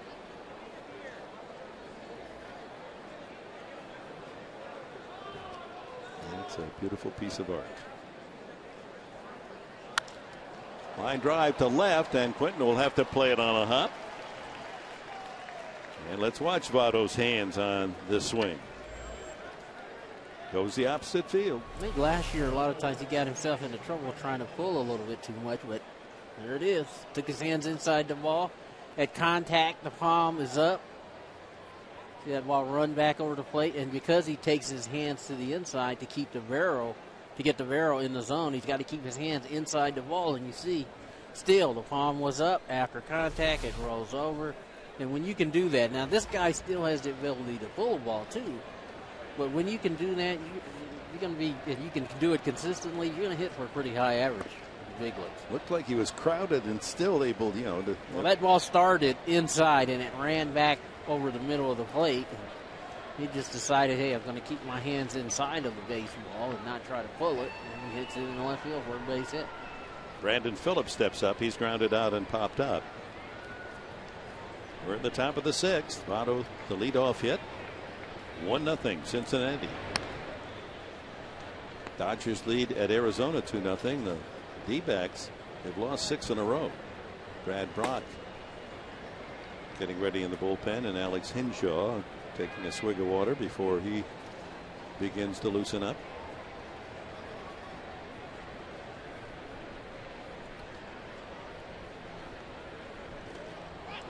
Ball in the dirt, and Phillips goes after it. 1-1.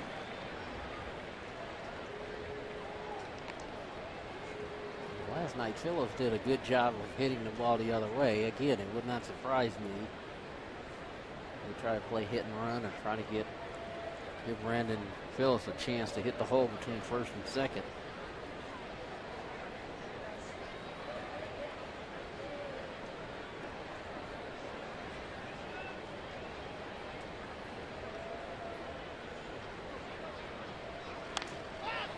Pops it up. Amarista near the bag. One away. Well, our broadcast tonight is on AFN, the American Forces Network, broadcasting to the U.S. Armed Forces serving in 175 countries aboard ships at sea as well. Watching around the world in Iraq, Germany, Italy, Southwest Asia, South Korea, and Japan. And we welcome all you baseball fans to our telecast from beautiful Petco Park in San Diego, California, here on Fox Sports San Diego. Tipping our hat to all our men and women in the military, as we always do here in San Diego. That ball hit well to left, but Quentin was playing deep and makes the catch. 2 away as Bruce lines out to left. And of course, on Sunday, every Sunday, Military Sunday at Petco Park, and we'll be saluting specifically the Marine Corps this Sunday. Wells up to 92 pitches on the count, and here's Ryan Ludwig, an infield hit, and he took a third strike the last time. 2 outs. Votto still at first.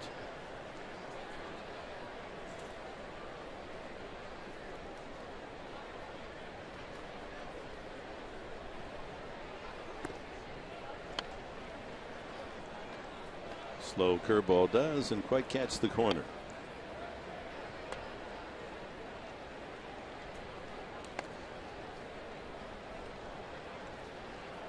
He's just hanging in there. Just like last night. Exactly. This game's going exactly like last night's game. Fastball strike, 1-1. Nice turnout on a Friday night.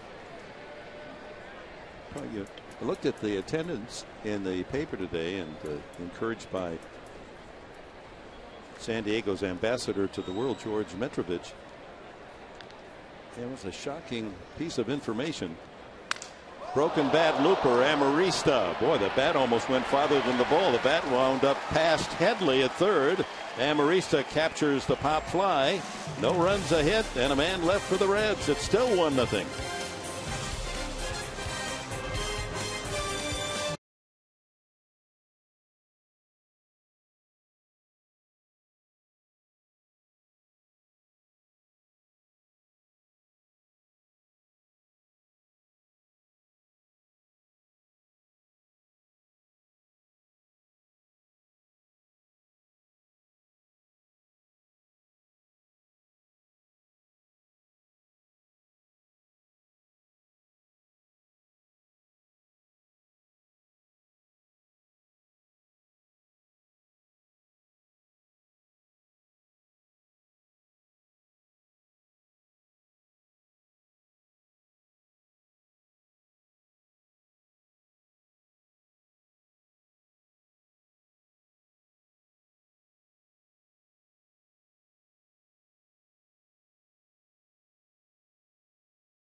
And as the Padres continue to remember bullpen coach Daryl Ackerfelds, they have started a legacy fund in partnership with the Pancreatic Cancer Action Network.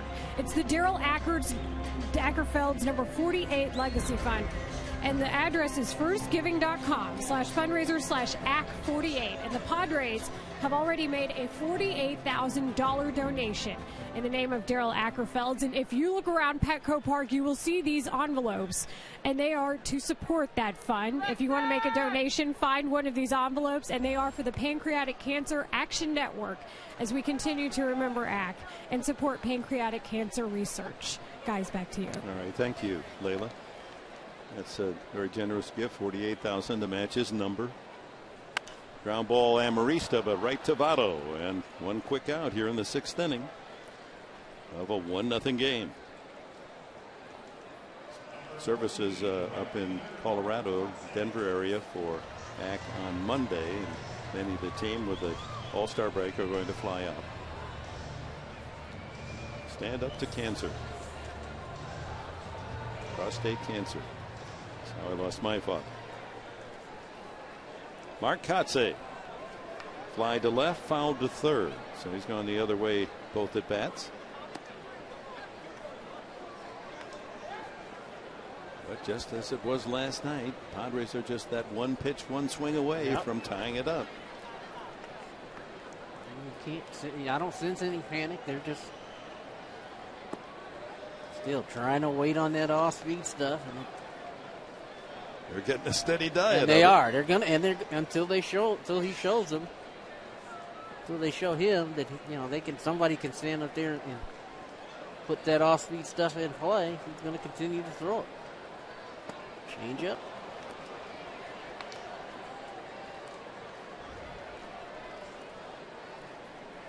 He's got them twisting in their spikes, trying to find that off-speed breaking stuff.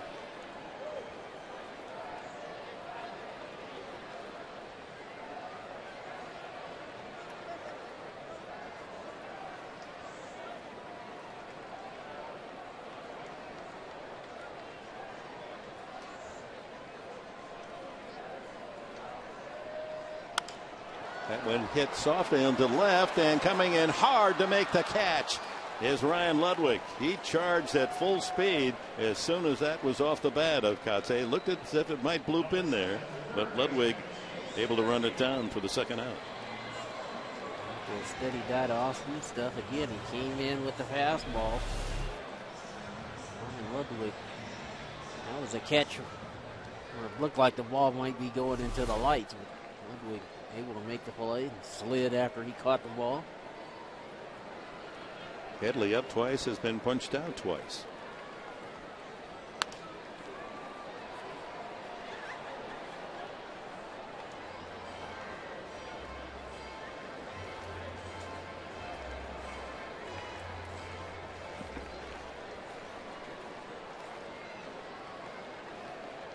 Club leader with 8 home runs. And a roller to second. Brandon Phillips over to Votto. And another 1-2-3 inning for Arroyo, working on a 2-hit shutout through 6 innings.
1-0 Reds. Top of the 7th inning. It's like deja vu all over again. Same situation last night. Here's your game summary. A lot of action if you're a pitcher, and if you like pitching, you're happy. If you like offense, probably not so much. And a lot of breaking balls, because that's what both pitchers are really featuring.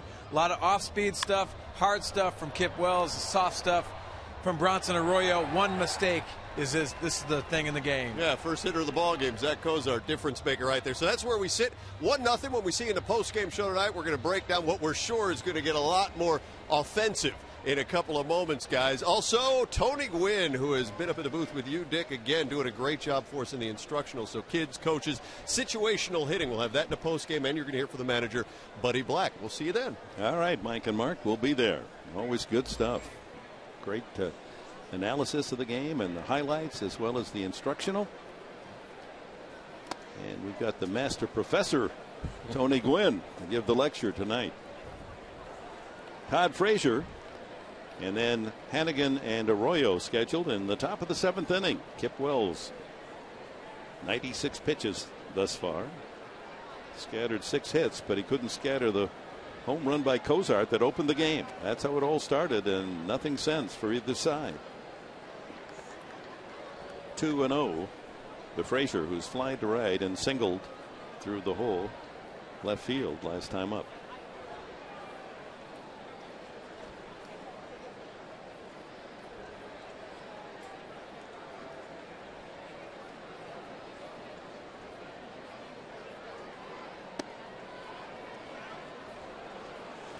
Didn't quite catch the strike zone. Looked pretty good. Yeah, looked like a pretty good breaking ball. Wasn't going to give in there. 2-0. Brock throwing more seriously in the Padre bullpen. Looked like it might have just nicked that outside corner at the knees. And that one also right on the bottom edge, but not getting the call. So a 4-pitch walk to Frazier to open the 7th inning. Well, Tuesday, don't miss the biggest event of the summer, the All-Star Game, the best from the American League. That's top players from the National League. Houston Street representing the Padres.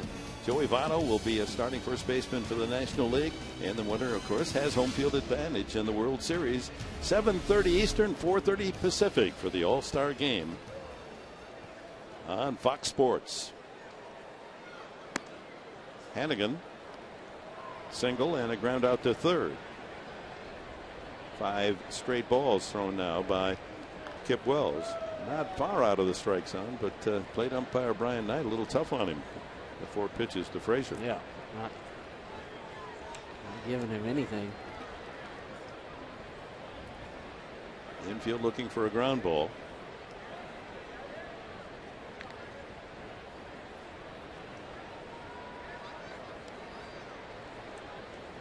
One nothing.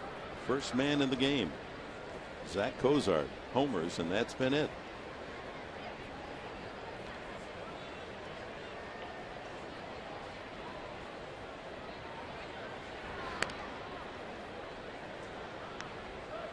Frazier trying to get a walking lead. Yeah, I was going to say he had both feet really turned towards second base, trying to get a walking lead at first. Frazier's not one of those guys you really think about trying to steal a base. Because the Reds have been scuffling too on the offensive end, maybe he's a hit and run candidate. See both of his feet turned towards second base. Hannigan not happy with that call right there. So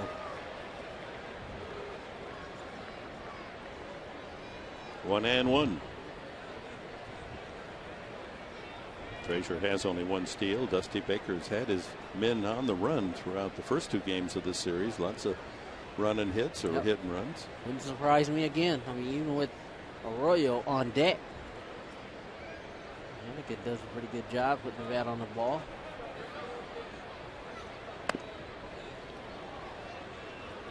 Trying to hit that bottom edge of the strike zone, but not quite getting there to the likes of Brian Knight, the umpire. 2-1.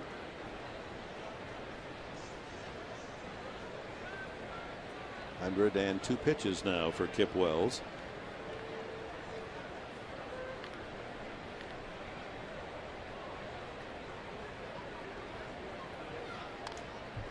Good cut. So for a man that, when he won in Colorado, celebrated his first victory in 3 years in the major leagues, to go this distance with that many pitches. 2 good outings back to back. Colorado and now here. And he had a good start in Houston. It was his own throwing error at second base that extended an inning. And the Astros went on to win. Could have been a double play ball.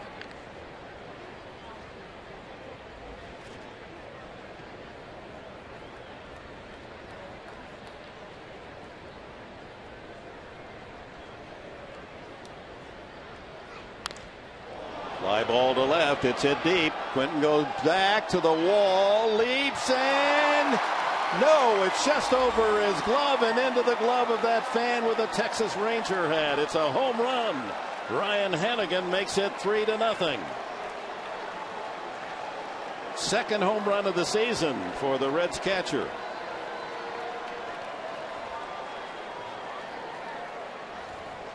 So the leadoff walk to Frazier becomes a Reds run. There's a breaking ball. I think he puts a nice swing on it. It's down in the zone. He goes down and gets it, and looks like Quentin just got so close to the wall, just couldn't. Yeah, wasn't able to elevate. That ball barely got over the wall, and if he was able to get there just a hair sooner, he might have been able to make a play. Yeah, the other glove was right with Quentin's glove, maybe 6 inches above Quentin's glove, and it's a 2-run homer for Hannigan, and a pitching change being made now by Bud Black, with the Reds opening a 3-0 lead here in the 7th.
In left field, and that fan in the blue cap, Texas Ranger cap, has the home run ball.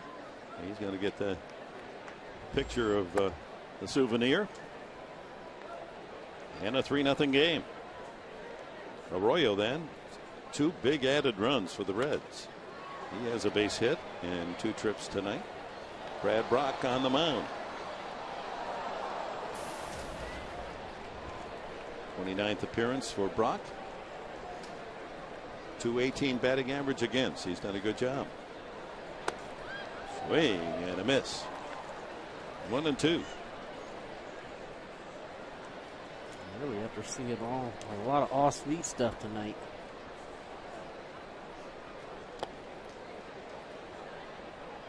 Bounces the slider.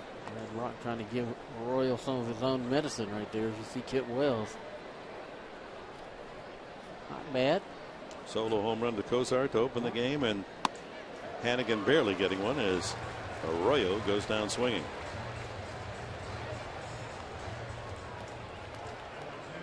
Well, a reminder, you can always take Fox Sports San Diego's coverage of the Padres with you throughout the country and around the world for that matter. Subscribe to MLB.tv. You get to see every Padres out-of-market game live, online, and on your favorite devices, all in HD quality. Visit Padres.com to order. Get more details. MLB.tv. Baseball everywhere. Cozart with a solo homer to open the game. He's walked and grounded to short. So Kip Wells, 6 innings plus, 3 runs on the 2 home runs, 7 hits, 2 walks, and 3 strikeouts.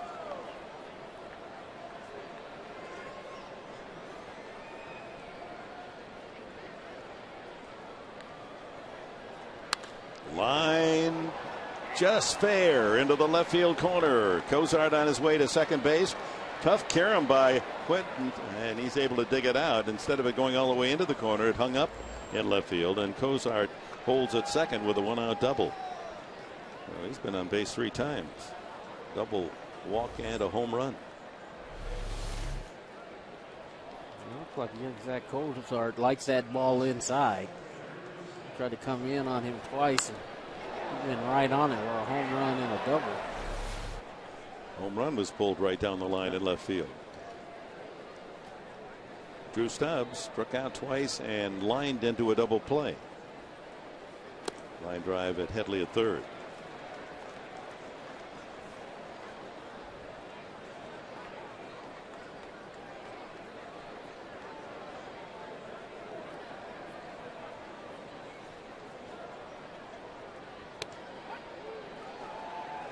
Slider on the inside corner. Brock ahead on the count, 2 strikes.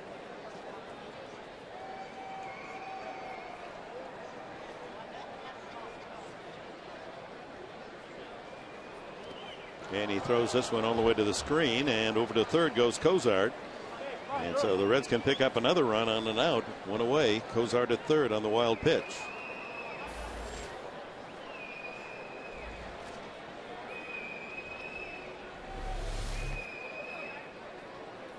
Hangs onto that slider a little bit, and you see that ball hits the ground and comes back towards home plate. Grandal wasn't able to block it.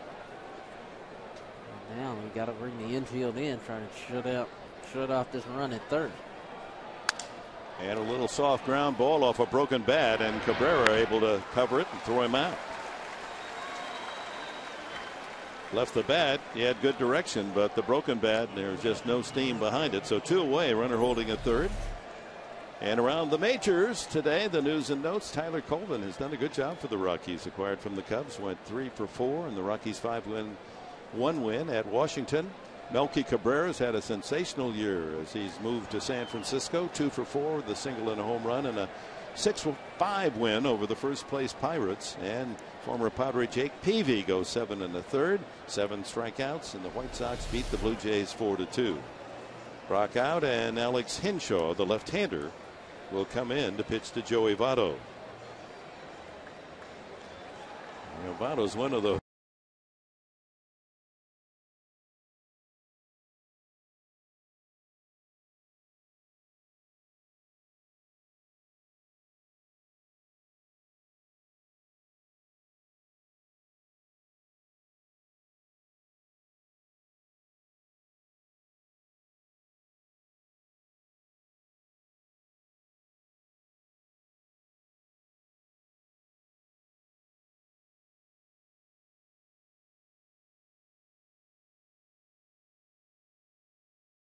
Right-hand hitters, right-hand pitchers, 360, 365 somewhere. Close to 380. Yeah. Yep. So Henshaw will try to get Votto and keep Cozart at third base, and the score 3-0. Long discussion from Black. Of course, first base is open here.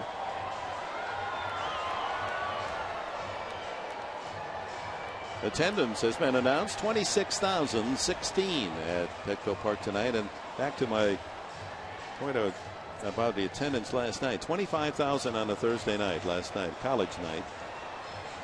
In Chicago, the White Sox in first place last night hosted the Rangers in first place and drew 21,000. So tip of the ball cap to the fans here in San Diego.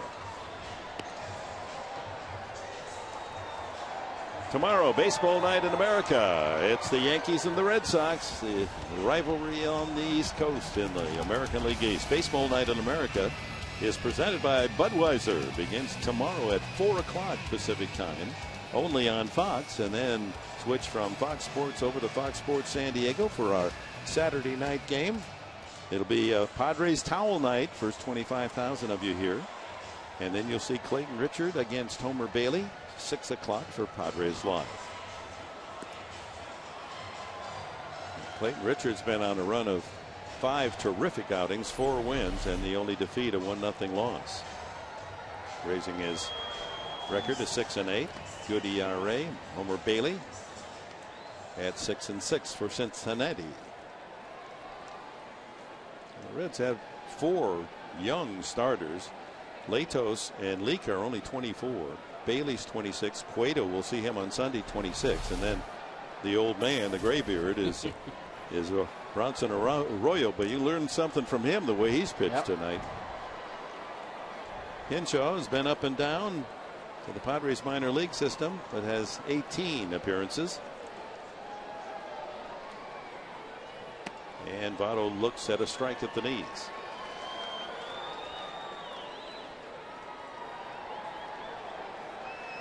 (18 2/3 innings), 16 hits allowed by Henshaw, but 11 runs. He's given up 4 home runs in 18 innings. That will have to be improved upon.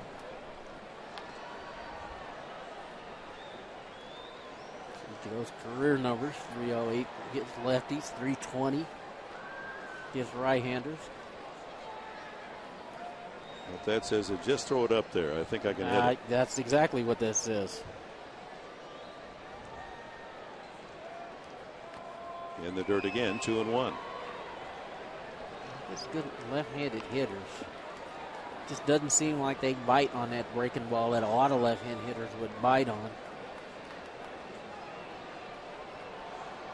RBI opportunity, and so he knows he's probably going to have to hit something if he's going to be aggressive here. He didn't expect to get anything in the middle of the plate. And he goes inside. That should have been a strike. That was on the inside corner, but Henshaw doesn't get the call.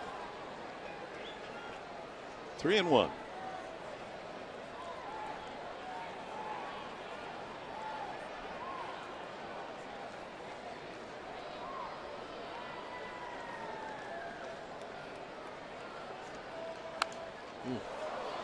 Got a good pitch there, right in the heart of the plate. Well, Henshaw challenged him there with the fastball. Good pitch, top of the strike zone. So wasn't able to catch up, but he kind of in a good position, even though he fouled that ball straight back.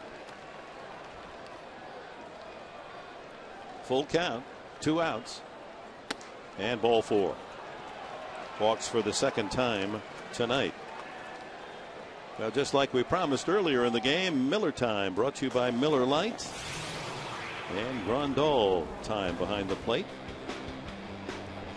Young man makes a good stop and a throw to first to pick off a runner. Saves in advance there. Another block. And it looks as if the Padres have the complete package in Yasmani. Power hitter from both sides of the plate, and his defensive skills, he's in a 1-year period, going back to spring training, he has just improved vastly. Responsible for calling the game as well now. I like him early in the game when Kip Wells was consistently getting balls up in the zone. He was not afraid to go out there and let him know, hey, you need to get the ball down. And Kip Wells really kind of settled down until he made the mistake to Hannigan here in the 7th inning on a 2-run homer.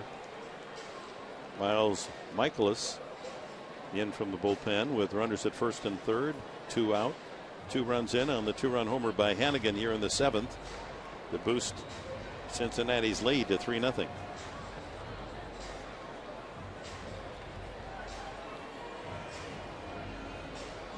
Well, the good news for the Padres, since June 25th, look at the average, batting average from the 7th inning on, 331.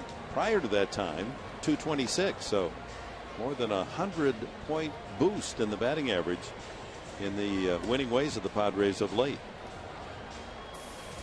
They're going to need to come up with some base hits now. They're down 3-0.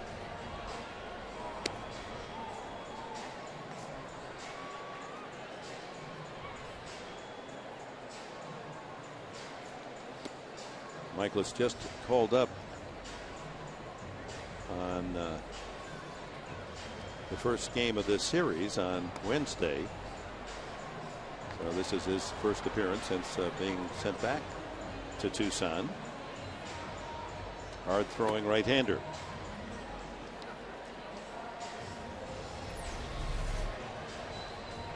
So the Reds complete this 4-game stand on Saturday night, Sunday afternoon, and then they break for the All-Star game Tuesday night on Fox. Then the Padres will practice late Thursday afternoon and bus up to Los Angeles for 3 against the Dodgers. And then back home against Houston for 4 in Colorado, a 3-game series to wrap up the following week. If you're going to open up on the road after the All-Star break, not that bad going to L.A. only for 3 games and then coming right back home for another week. You're going to go up with us, aren't you, Tony? Yes, I will be. Good. First pitch by Michaelis. Brandon Phillips clips foul. 1st and 3rd. 2 out here in the Reds' 7th inning. They've scored twice. The leadoff walk to Frazier. Hannigan just reaching the very first row in left field for his 2nd home run of the season to make it 3-0, adding to the Cozart home run, leading off the game. And now a double by Cozart. He's at 3rd, and Botto at 1st. Fly ball to center, and Venable there for the catch. But the Reds build their lead to 3-0 as we're at the stretch half of the 7th in San Diego.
Marine Corps Appreciation Day presented by USAA.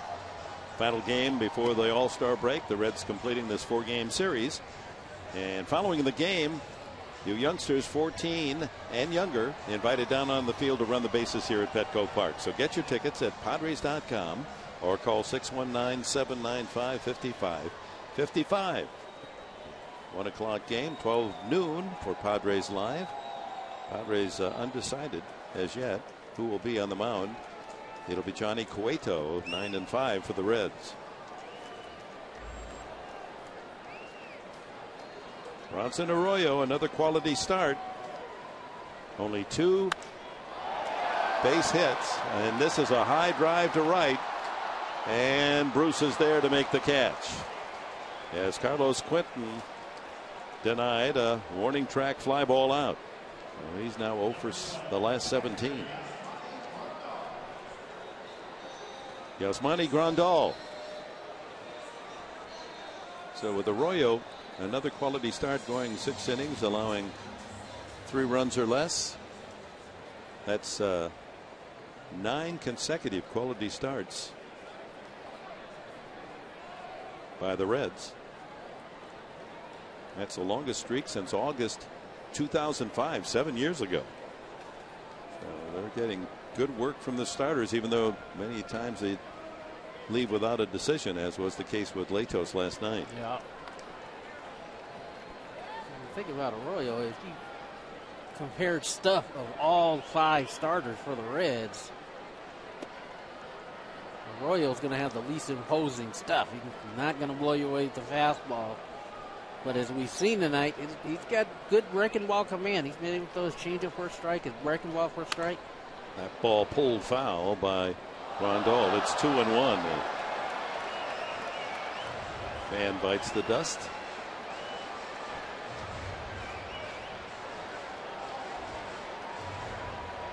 Fred, a big kick out of it. They'll be talking about that tomorrow, won't they? Yep.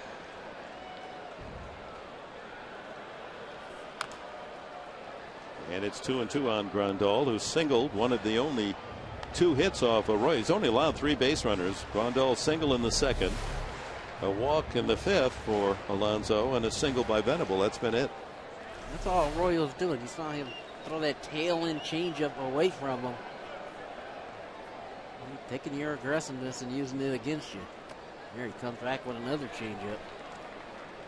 Well, that one was a speedy 75. He threw the first curveball was 66.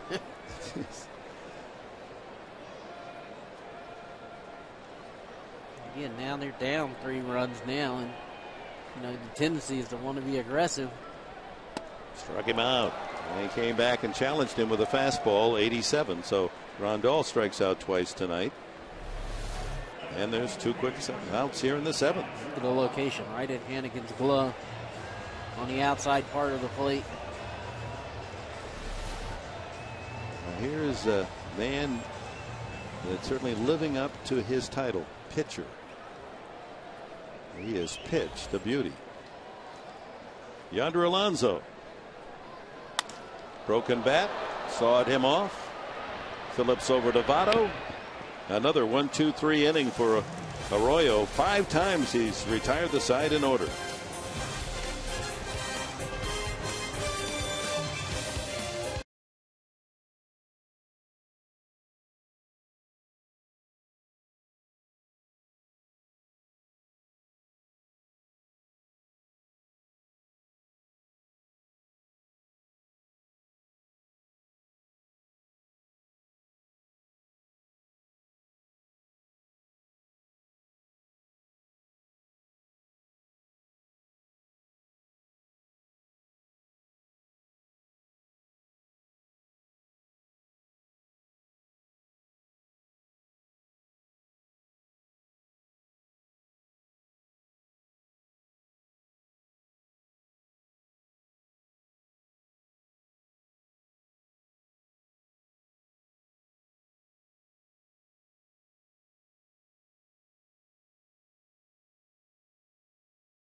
Brought to you by Petco, where the healthy pets go.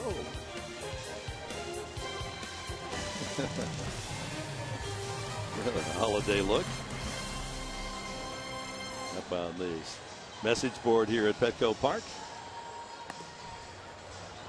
There's a duck on the pond. Michaelis goes to work, top of the 8th inning. Reds with a 3-0 lead. Jay Bruce, Ryan Ludwig, and Todd Frazier scheduled. Michaelis following Kip Wells, Brad Brock, and Alex Henshaw.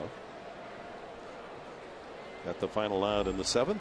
Back to work here in the 8th.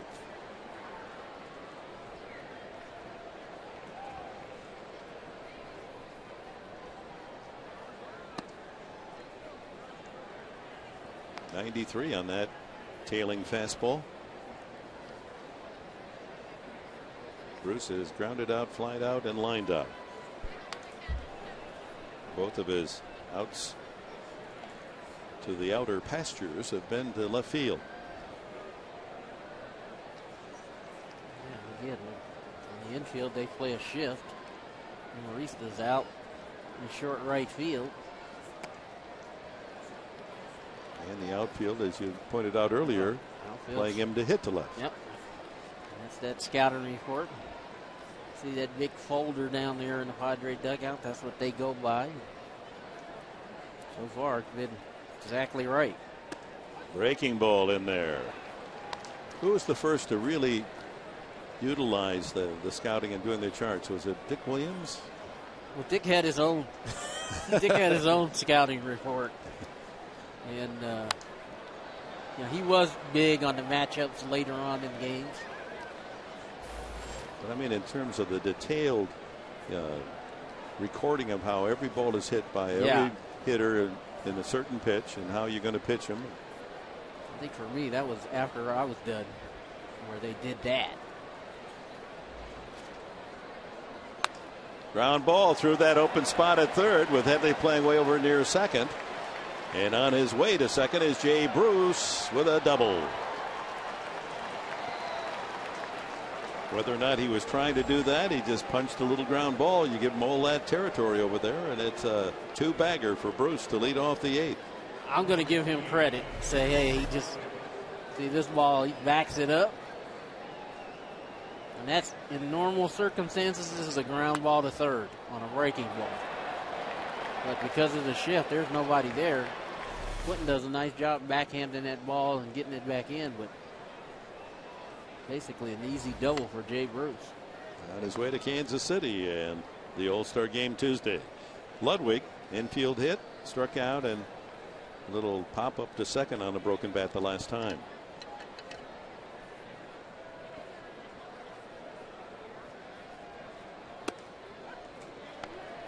Pretty good zip on that fastball from Michaelis.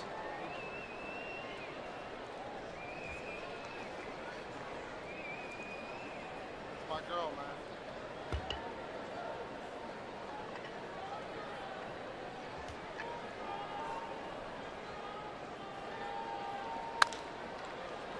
To short. Oh, they almost had Bruce going too far, and then put out made over at first. Cabrera to Alonso. Bruce had strayed about 25 feet toward third, and there was a moment there where Cabrera thought about throwing to Amarista. Amarista was there too. Get the sure out. Cabrera thought, checking out, it's a ground ball to short, and you see Bruce takes a couple of steps, and he thought about throwing it to second, but goes to first. So 1 out, and Todd Frazier steps in. Talked about Frazier last night. Led his Tom's River, New Jersey team to the Little League baseball title, beat Japan. It was back in 1998, so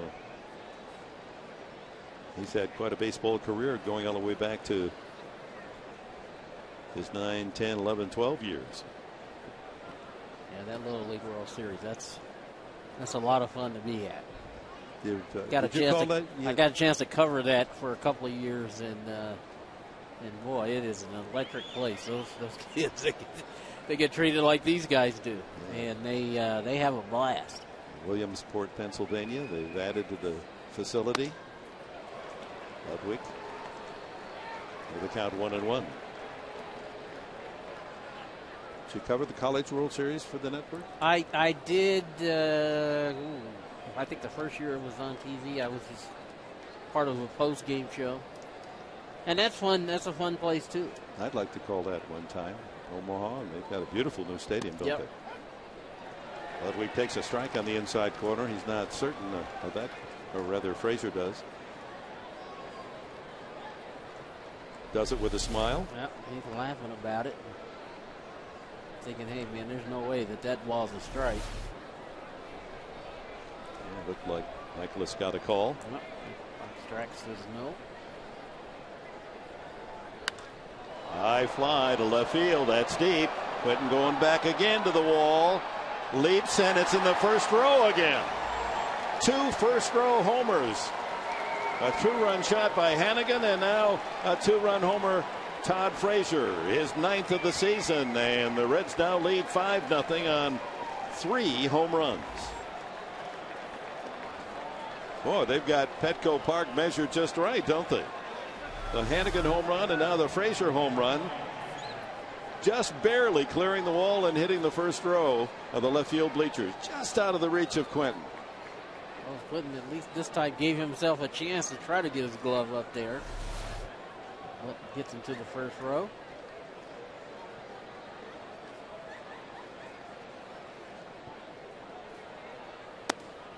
So a 5-0 lead for Bronson Arroyo. And here's Hannigan, who hit the home run into the first row the last time.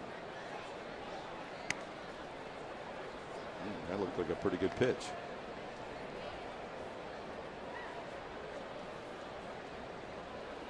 Yeah, it's a home run hitting team and a home run hitting ballpark in Cincinnati. That stat does not surprise me because in the ballpark they play in, it is not that difficult to hit homers.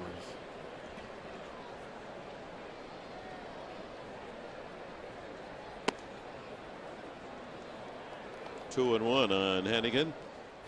Similar to the home run we just saw off the bat of Frazier. Here's Hannigan's.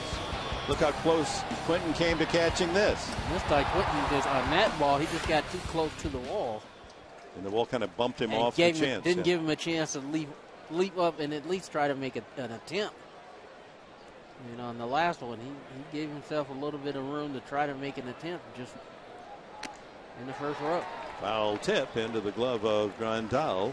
A strikeout for Michaelis, 2 away. That brings up Bronson Arroyo, rubber arm 35-year-old. He's got a 5-0 lead now in the 8th inning, so he's going to bat, try to complete the deal himself.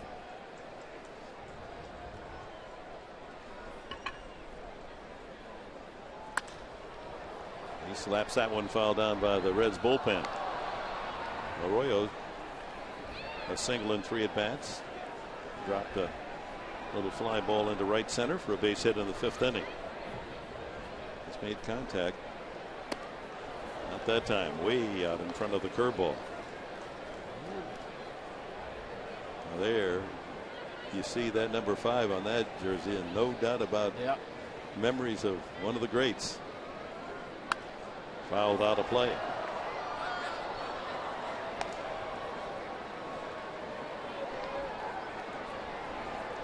Kind of an interesting discussion. If you could pick a great Hall of Fame player at one position, his value for the whole team. Over the mound, Amarista, tough play, but he makes it look easy.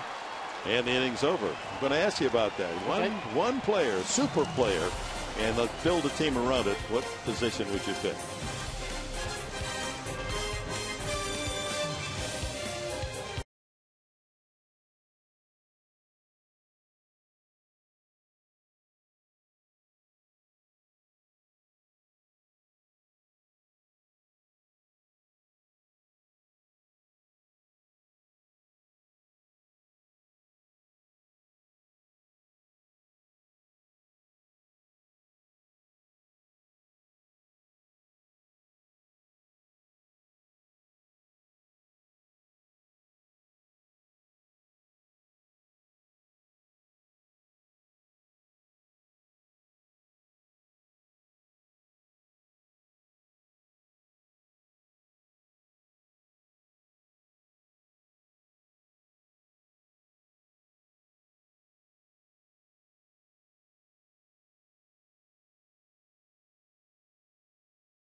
Star of the game, and what a masterful job by Bronson Arroyo.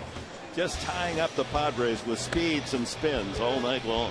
Absolutely. He's changed speeds. He's done it in a variety of different ways with the fastball, with the sidearm raking ball, with the slider. 7 strikeouts total, only 2 singles and a single walk. We got some fireworks out on the horizon. The post 4th of July celebration, some left over. I guess they had a little problem with the fireworks show here in San Diego. Yeah. Rather brief, I heard.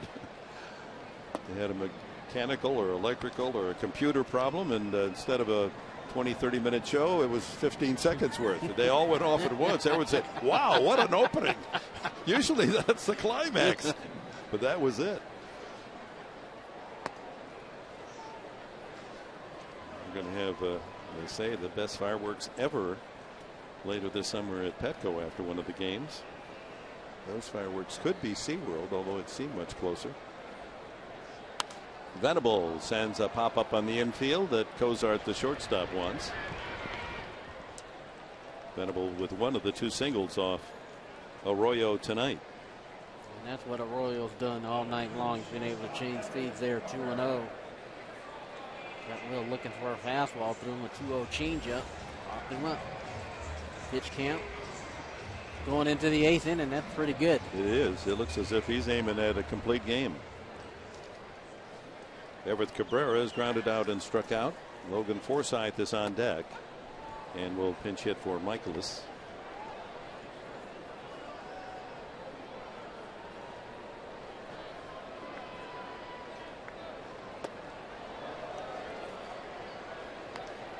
Quickly in front of Cabrera, 2 strikes.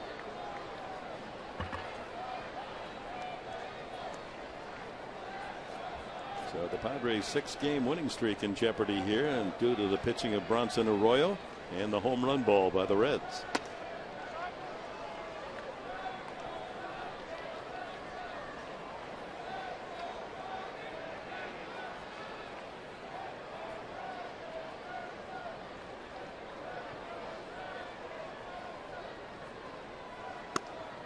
A late swing at the fastball. Cabrera takes the long walk, 8 strikeouts for Arroyo. Well, you can add some style to your summer with a pair of exclusive Padres sunglasses. That'll be before the Padres and Astros Thursday night, July 19th. It's a 7:05 game, and you'll get a pair of the Padres sunglasses presented by Knock Around Sunglasses. Tickets available. Get yours tonight at Padres.com or 619-795-5555. Logan Forsythe in the 8th inning last night, off the bench, homered. Padres have hit a pinch hit home run 3 straight games, 2 in Arizona, one by Jesus Guzman and then another by Yasmani Grandal, final game of the series. Then Logan Forsythe last night. I mean, it's a lot to ask, but should he tie into one, it would be something that's never happened in Major League history. 4 pinch hit home runs in 4 consecutive games. There's his homer last night, a no doubter. And he's saying what everyone else has tonight. Slow, slower, and 69 miles an hour on that curveball.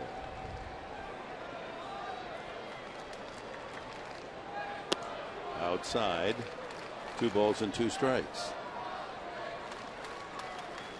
Arroyo went 9 innings against. No, he had 9 strikeouts against Milwaukee earlier. 8 strikeouts tonight. Ground ball to short. Cozart to Votto. And Arroyo has now retired 11 in a row.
You never had it so good.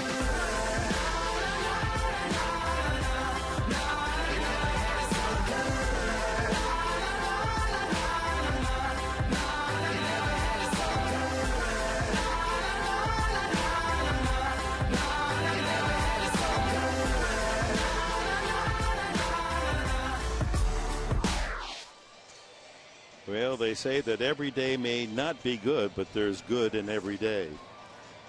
And even though this 6-game winning streak is hanging on 3 outs for the Padres, trailing 5-0, it's been a good half dozen run, and it's brought some excitement and energy, not only to the clubhouse, but to the fans in the stands. And it continues tomorrow night and again on Sunday as Ross Ohlendorf. Well, this answers one of the pieces of the puzzle. Ohlendorf was considered initially to be the pitcher on the Sunday afternoon game, so this probably is going to take that opportunity from him. And there was talk that Jason Marquis might pitch on a short-term rest. First pitch by Ohlendorf backs Cozart out of there. He has a double and a home run tonight. But it's still to be announced as to the pitcher that will take the mound on Sunday against Cueto of the Reds. That's fouled out of play. 1-1. We got a bunch of days off after Sunday's game, the All-Star break. So the pitch on 3 days rest. Marquis said he can do it.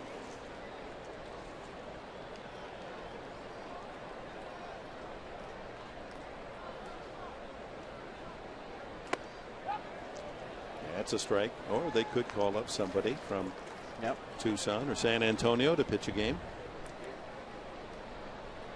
If there's anybody out there that they want to get a look at, Sunday would be a good day to do that. Cozart stays alive, 1-2. So the question I posed, Mr. Padre, Tony Gwynn, you've got a superstar. Someone who's going to be the granted in your lineup for 15 years. What position would you want that man to be playing? I would be different. Right, 3 called. Cozart caught looking. You want, if you're talking about playing for 15 years, then you want a position player. In today's game, you want a position player. You want a guy like a Hank Aaron, like a Willie Mays, like a Babe Ruth, like a Johnny Bench. One of those guys that you can build around. Now, I know in today's game, it's about pitching. You got to get quality guys out there, but there aren't many Sandy Koufaxes.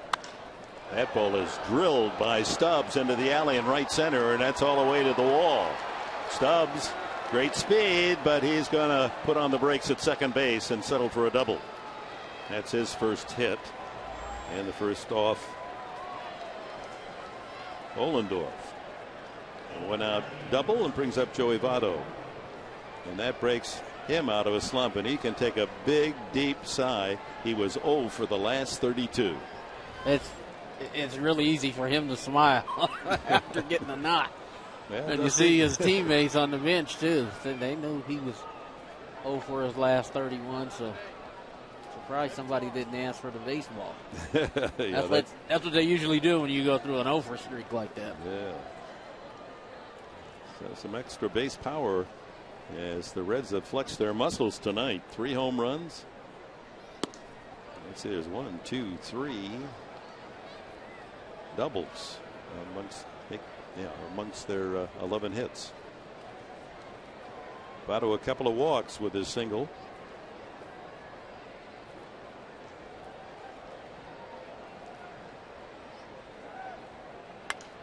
Slaps that one foul. The reason I asked the question, obviously, was we saw the youngster with the Cincinnati uniform and the number 5, that if you can get that superstar that hits with a lot of power and average and plays the catcher's position as a Gold Glove, it'd be pretty hard not to want to grab that guy. Yeah, and and just not too many of those guys that play that long. Fred Rodriguez, I think, played 20 years. Johnny Bench, there's been some guys, but is Pudge a Hall of Famer? I'm throwing some stuff. Yeah, you are. His numbers say that he is. 1 ball, 1 strike now to Votto. Drive into the alley in right center. That'll get the run home, and let's see how far Votto runs. It's 6-0, and Votto with an RBI double. So back-to-back doubles in the same spot from Stubbs and Votto. Votto knocking in his 48th run of the year. Like a changeup up in the zone. And boy, he is slow. Sets that foot down. Look at that swing. Beautiful follow And he's through. pretty I mean, he's one of those guys that is really consistent with his approach. And when you're consistent with your approach, look at that. What a controlled swing, huh? Just not over swinging. Gets the ball on the heavy part of the bat. 35 doubles. Oh, is that any good? That leads the world by about 10.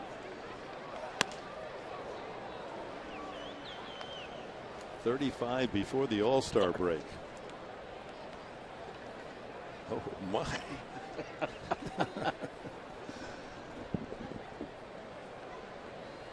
Some players look at those as half home runs. Yeah, and you know, you were talking about building your club around. That's the guy the Reds have decided.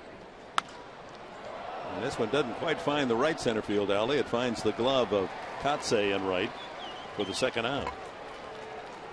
Cincinnati.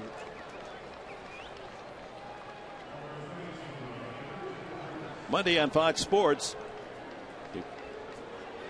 Padres Weekly. Annie Heilbrunn. Inside look at how the Padres are prepping for the road ahead, from the players and the coaches to the staff and our local legends. Padres Weekly has you covered well. Monday at 8 on Fox Sports San Diego. So even though there's no baseball action, you can follow the Padres on Fox Sports San Diego. Jay Bruce takes a strike. He doubled the last time. Yeah, I was saying that this, you know, Cincinnati Reds decided this Joey Votto's the guy they want to build around. So they've got some good young pitching, but you know, they spent a lot of money to keep Joey Votto in a Cincinnati Reds uniform. Yeah, well, they haven't tied up, what, 10 years? Yeah. 0-2 quickly on Jay Bruce. They say about Votto, and it's something I truly admire of all athletes in all sports, that he really has a serious interest in the history of the game and those that have preceded him. Fly ball, right center. Plenty of time for Kotsay to get there, although Venable calls him off. Innings over, but on doubles by Stubbs and Votto, the Reds build their lead to 6-0.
The hands of this 35-year-old veteran right-hander, Bronson Arroyo, and he's had the strikeout pitch going, 8 of those, allowed only 2 singles, and has been supported by the home run ball. Cozart, the first man in the game, homer to solo, and there were 2-run shots just into the left field, first row by Hannigan and Frazier, and that's been a combination tough to beat. Here's Frazier's home run again. just finds the first row beyond the wall and left. And it made it 5-0, and then a pair of doubles by Stubbs and Votto here in the top of the 9th inning, and Arroyo leaning on a 6-0 lead as he goes for his first complete game of the season. Trying to ruin that bid will be Amarista, Kotsay, and Headley. He's only worked to 27 batters tonight, and there's another ground ball right at Phillips. 12 in a row for Arroyo. He's only had one inning where he really threw a whole lot of pitches. That's the 5th, 20 pitches. Now, just to put in perspective what Votto has done, we're talking about the doubles, 35 of them already this year. We're wondering what the major league record was. If he should match the 35 in the second half of the season, he would be the most productive doubles hitter in the history of the game. You have to go all the way back to 1931. Earl Webb of the Red Sox had 67 doubles. That's the major league record. So Votto flirting as he might, as Kotsay flirts. That's a deep drive to center. How far will that go? Not far enough. The night air at Petco takes a potential home run away from Kotsay, and the Padres are down to their final out. That ball was hit well. It was. Stubbs got a great jump on that ball, was able to run it down. Give Arroyo here 6-0 lead. He can afford to start putting some balls in the middle of the plate and try to get some outs.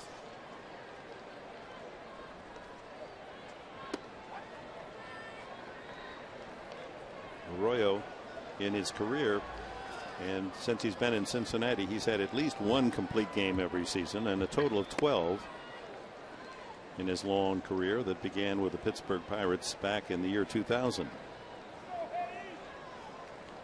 He had one last year in September. Ground ball up the middle and through into center field as Chase Headley keeps it alive. Third hit of the night for the Padres.